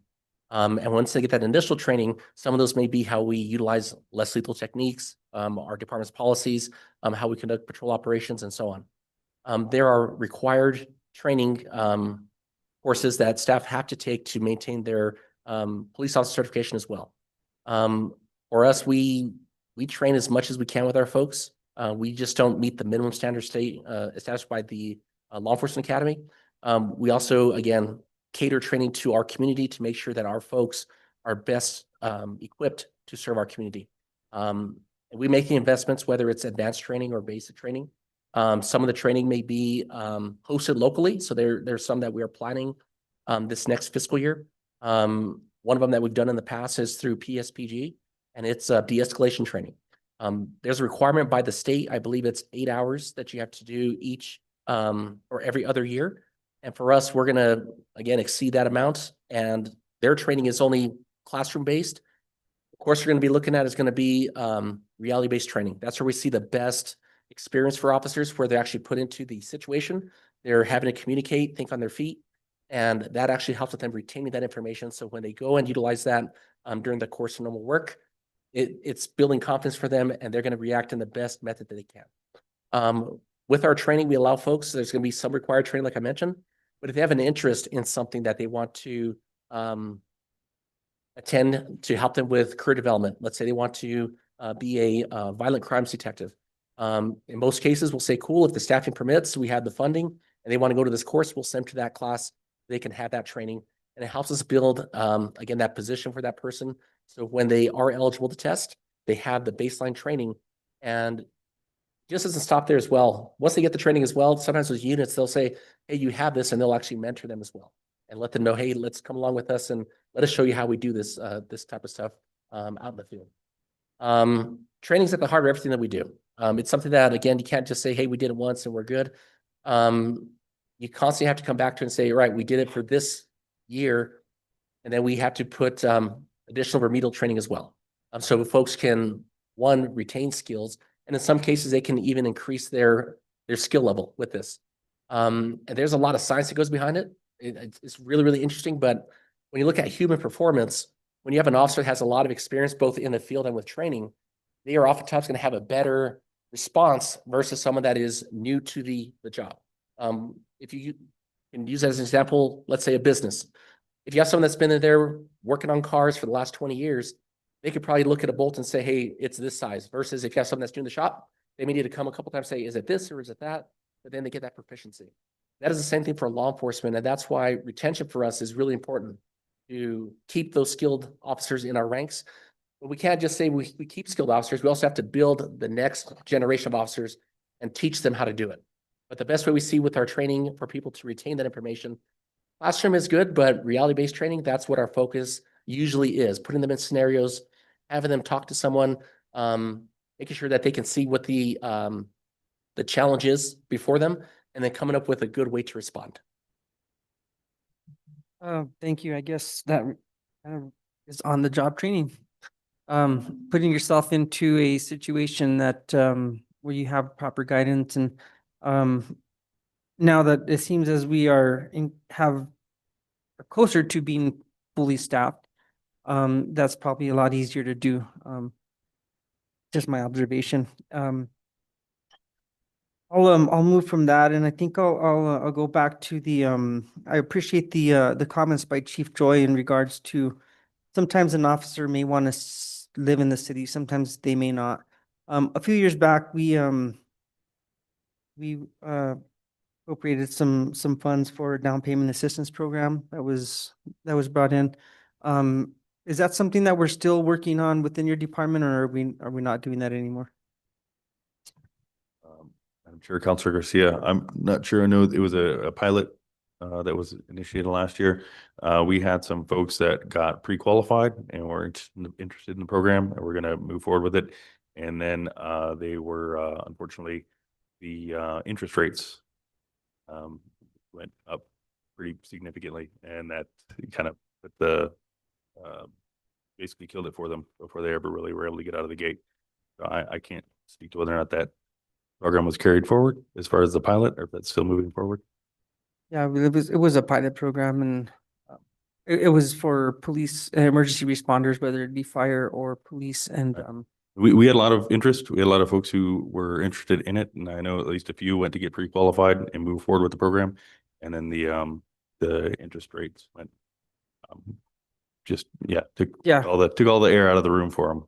Thank you. I think that there is, I could see the challenge with having someone who is, their primary job is to go out there and arrest bad guys. But also, just keeping the peace, and, do they feel comfortable in certain communities? I think that the community definitely likes to see the presence of police officers, and many times when there is a police officer that is parked in a said residence, I don't know if that hinders crime happening in that area or not. Our people who are committing crimes are getting more and more savvy as to how to, evade some of these situations. I think DC Valdez and I have had conversations at the coffee shop over, door checking and things of that nature, and how, a police officer could be, a patrol unit could be coming down the road, and there could have been somebody just down the street with a spotter saying, hey, they're coming, hide around the corner. And so, I mean, all of these things that allude to how do we minimize some of the issues in our community that are definitely very problematic, especially from the quality of life perspective. And obviously you guys do a great job with responding to situations that are time sensitive, mission critical, when people are in danger, property is in danger. And doing a phenomenal job as well with addressing a lot of the quality of life issues, because I think that the community, that's where we kind of hear their loudest cry over, whether it's a loud muffler or things that that just really affect their day-to-day livelihoods. So I think that's really all I have. I appreciate pivoting somewhat to technology. I think that's something big within your departments. And whether it's shot spotters, I think you've mentioned that a few times. It's proven very, very effective in areas where there's a lot of crime or things that are happening. I know a specific case in Albuquerque where political officials were being targeted by people, and shot spotter equipment was being placed in those areas. They could get it down to the exact time and place almost that those shots were being fired at. And so those are important to me. I think that there's so much to do in policing, and I do agree with you. I mean, there is a lot to do and reform in regards to our judicial system. But if we can do our part by having paralegals, people that are in criminal justice degrees, that who aren't going to be a sworn officer, and they have the interest in working in the police field, they can definitely help in a lot of the information, whether it's discovery or evidence or things of that nature that can go, and we don't miss those deadlines, because it is frustrating. I mean, I think exactly 1 year ago, business of mine was broken into, and that is still going on to this day. The case is still, it's in district court now. My gosh. So again, thank you for what you do. Appreciate all the work that happens behind the scenes, and anything that we can do for as council policy. We're here. Thank you. Thank you, Counselor. Want to congratulate you on your vacancy level. I know since I've been here, that's something I think there's been a concerted effort to bring down the level of vacancies. Maybe you can speak to a little bit about how you did that. I think there's been a number of different things that have made a difference, including lateral hires. But maybe you can color that in. I know it's always, the community wants to know how many police we have, how many vacancies we have, and maybe even speak to some of the challenges around getting people to find policing as a career opportunity. Sure. Madam Chair, thank you for that. I think, the department got a really cool command staff starting in December of 2021 and on into 2022. But the initiative, I know that the mayor helped push forward for the lateral incentives and the hiring incentives was certainly beneficial. But also the real heavy lift that DC Valdez and his team have been doing. We've been able to, one of the benefits is as we've been able to increase staffing for our men and women on the streets, we've been able to increase the number of folks that we've been able to dedicate to get more recruiting and be more proactive. And so I don't want to take too much of DC Valdez's thunder from the work that him and his team have done, but he's put a lot of blood, sweat, and tears into that, getting more folks for us. I'm going to make it quick, Counselor. Again, the incentives have helped. Making sure that our pay is competitive has really helped with both recruitment and retention. Making our department an attractive place to work and getting our folks motivated to find others that they want to see in the department. Telling their stories. Really the grassroots outreach that folks have been doing, either reaching out to people they know or people from other agencies say, hey, this is a great place to work. That has been very helpful. I know in over the past couple of years, knowing that they're supported by our folks here at the city, the governing body has gone a long way as well. Again, just make sure it's an attractive place to work. That's been really amazing for us. And our reputation, I know I always talk about our reputation and what we have to uphold, that we're a very good agency and we treat our folks very well. And that's what's really got the message out, because that message has been statewide and that's what we're known for. Being innovators as well. That has been very good. And just who we are as, you know, a community, and even those that protect and serve here at the police department. That's what's been our success. Yeah, I think it's worth highlighting and maybe just touch on a bit, you know, all of that in the face of, this is a career field that's facing challenges, to get people to choose it. Am I correct? Madam Chair, you are very correct. All right, I'm giving you a softball. You're supposed to run with it. Yeah, no, well, so I talk about this a lot, and you may have heard you talk about it before, but I do it like Citizen Academy, and I talk about it whenever we have cadets come on, and oftentimes I almost feel like I'm trying to talk the cadets out of getting into this, because I don't think they realize what they're actually getting themselves into, and so I try to get them on extra ride-alongs. I really grill them in the chief's interview, and we talk about how they deal with stress and how they handle management, how they handle conflict, how do they handle when people are getting in their face? Do they read the news? How are they going to handle it if they get into a use of force and you know their family's talking to them and friends are reaching out to them? So we do, to the extent that we can, try to have them come in with their eyes wide open a little bit. We try to do that. But I break it down when I do these conversations for Citizens Academy and whatnot, where we say, okay, a job is just something that you do for money. A career is a job that you do for a long amount of time. A profession is a career that requires some sort of specialized training or skills or education. But then there's this profession, which has all the things that is required of a profession, but also changes the way that you look at the world, and it changes the way the world looks at you. And I really didn't have a better word for it other than it is a calling. And there are people that they can't see themselves doing anything other than this, or they've been doing something adjacent to this for a long time. And this is, they finally come here to serve their community. So I'm very fortunate to be here with this department. This department's been very good to me. This community's been good to me. I talk about the mayor's support for the police department, but also the council's support as well, and the work that you all have done to help support us. So yeah, I'm just one little small part of all the work that has been happening here. Yeah, and I think it's been a sustained effort since I've been here, and so I think it's great to see that it's paying off and your vacancy level is the lowest it's been in some time. So congratulations on all that hard work.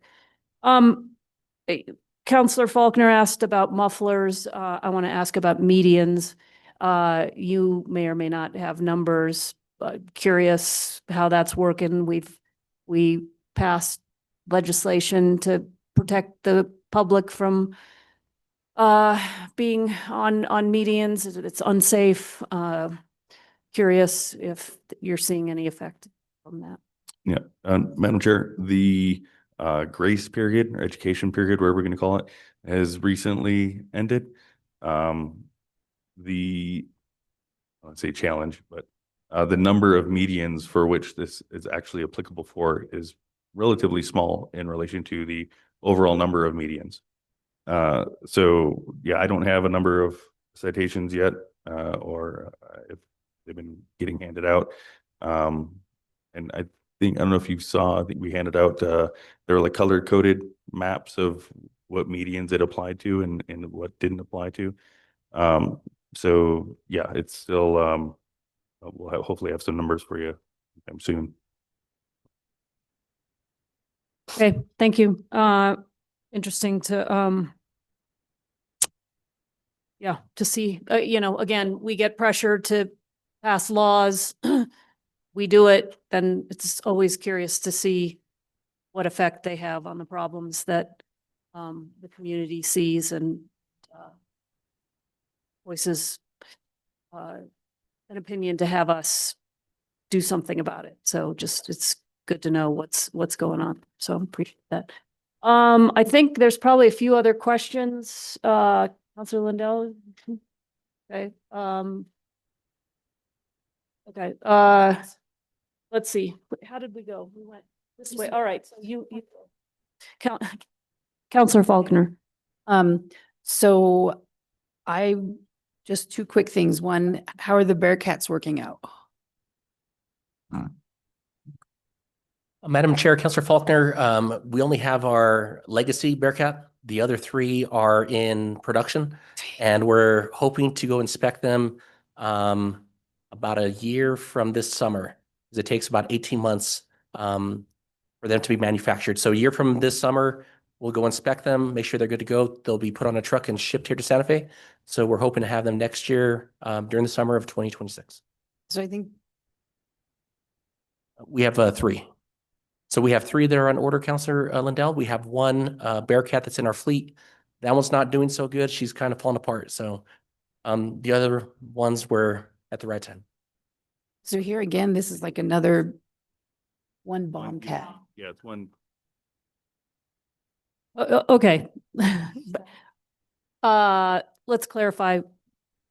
So The equipment. two actual Bearcats, and the other one is an explosive ordnance response vehicle. That's what they ordered. Yeah, thank you. Okay, and this again is like the fire department. These vehicles take forever to build. And it's like, I hope we get better as a city in doing some long-term strategies around some of the capital stuff we need and the equipment that we need for critical departments. The only last thing I'm going to say is I appreciate you guys so much. You guys have probably one of the hardest jobs, if not the hardest job in the city. You know, the public likes to hate you until they need you, and then they want to know why you're not there. And so, yeah, I will always champion for the police department. Thank you guys for everything you do. I know you're doing the level best you can in a very difficult situation as crime increases around the nation. So thank you. Counselor Cap. Thank you so much, Madam Chair. While we have you here, Chief, I want you to give a speech that you give 1,000 times, because I still get questions about it, and it has to do with, I called and I know that there were drugs being dealt at this house down the street. Why is the police department not arrested anybody? And then well, actually, it's not even I called. It's usually like, I know there are drugs down the street. Why aren't you guys doing anything? And they're calling me and they're seeing a lot of cars. Can you provide some context around what this actually looks like on your end and why you can't necessarily arrest somebody simply because they keep walking back and forth between a house? And some of the challenges that we see between the public perception of suspicious behavior and what you all actually have to follow when it comes to this process. It's funny you should ask. DC Valdez actually was not only a narcotics detective, but also a sergeant at the region. So he can speak in better detail than I can about the complications about actually dealing with these houses that are suspected of narcotics. Hey, Councilor Casta, thank you for the question. What I'd encourage, if you have folks in your district that are seeing this type of behavior, if you want to either connect them with either DC Grunler or me, we'll get them connected with our folks that do these investigations. Oftentimes, if we just get a tip and it says suspicious activity, and here's what it is, a surveillance team will go out there. They'll look to see what's going on. Maybe they'll see the activity, maybe they won't. It just depends on if how frequent it's happening, or if they just happen to see it when they go, or if they don't. Working with someone is where we see the big success. And oftentimes it can be frustrating for folks. When I used to work with people that had concerns, I'd let them know that you may see an increase of activity, which may be concerning, and I want you to call me when that happens. 9 times out of 10, it's because my detectives and I were running operations and buying drugs out of that house. So it looked like, hey, they were increasing, you guys aren't doing anything about it. And I told them, don't tell anyone what we're doing. Don't tell your neighbor that you called the police, because I know at the end of this investigation, number one, I need to get the person that reported it out of that picture.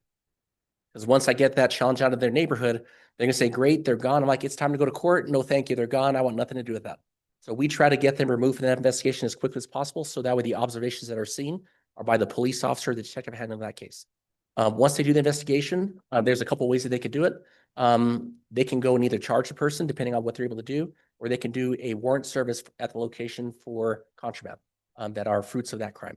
But the best situation is where we actually have someone that gives us the information. So if the detective goes out, they can check and say, I went to the location, I didn't see anything. Are you still seeing this type of behavior? And they can say either it's slowed down or they moved, or yes, it's still happening, but then they can narrow the time that we need to be there to start seeing what's going on. It's kind of trying to develop a lifestyle type of evaluation on the person, like when are they doing business? When are they doing other things? And then once you get that figured out, pretty much their routine, then you can see the illicit crime that's happening. These cases take a long time. I believe, yes, in your district, a long time ago, I helped someone out. They were very frustrated.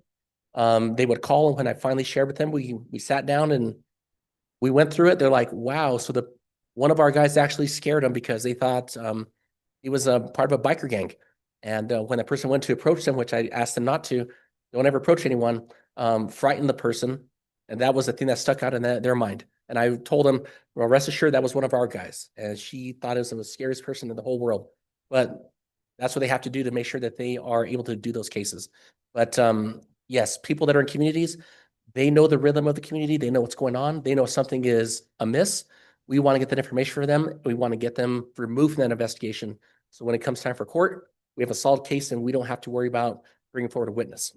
So, And the threshold to actually give it enough to probable cause to get into a house for a search warrant is high, and it should be high. But that is another reason why these cases take a long time. Yeah, thank you. I appreciate that. Both that it is a high threshold. It does take a long time, but also I frequently will get I'm not seeing cops around. And I'm like, well, good. Because we actually, that is part of the process. But in the future, I absolutely will be connecting them with one of you for these, because I know there is so much frustration and sometimes we start going down different pathways that aren't necessarily going to solve the problem. Nuisance, and sometimes there's a lot of nuisance activities happening, but then there is this confusion around, why haven't we seen this? Then what's ironic is then we'll get a SWAT team out and they're like, there was a SWAT in our neighborhood. I'm like, I know you wanted this there. So I do appreciate, the conversation around what that process looks like and how we get that information out to the community. So thank you, Chair. Thank you, Counselor. Counselor Lee Garcia? Thank you, Madam Chair. I just want to thank you guys again. I think that, as my co-counselor, Counselor Faulkner stated, you guys are, when you're pulling somebody over for a ticket, you're not their favorite person. But when they're calling for you to save them from something, can't get there fast enough. So, your department is very well needed, and I appreciate you immensely. Thank you. Okay, other questions? Is there a motion? Motion to approve. Second. We have a motion and a second to preliminarily approve this budget. If we could get a roll call, please. Certainly, Madam Chair. Counselor Cassett, Yes. Counselor Lindell, Counselor Faulkner, Yes. Counselor Lee Garcia, Yes. Chair Romero Worth. Yes. Motion passes. Thank you. Thank you for being here. And thank you for all your work. So before we adjourn, we start again, Director Oster, tomorrow at 10. And which budgets are we hearing? Are you? Madam Chair, hold on one second. Let me verify that for you.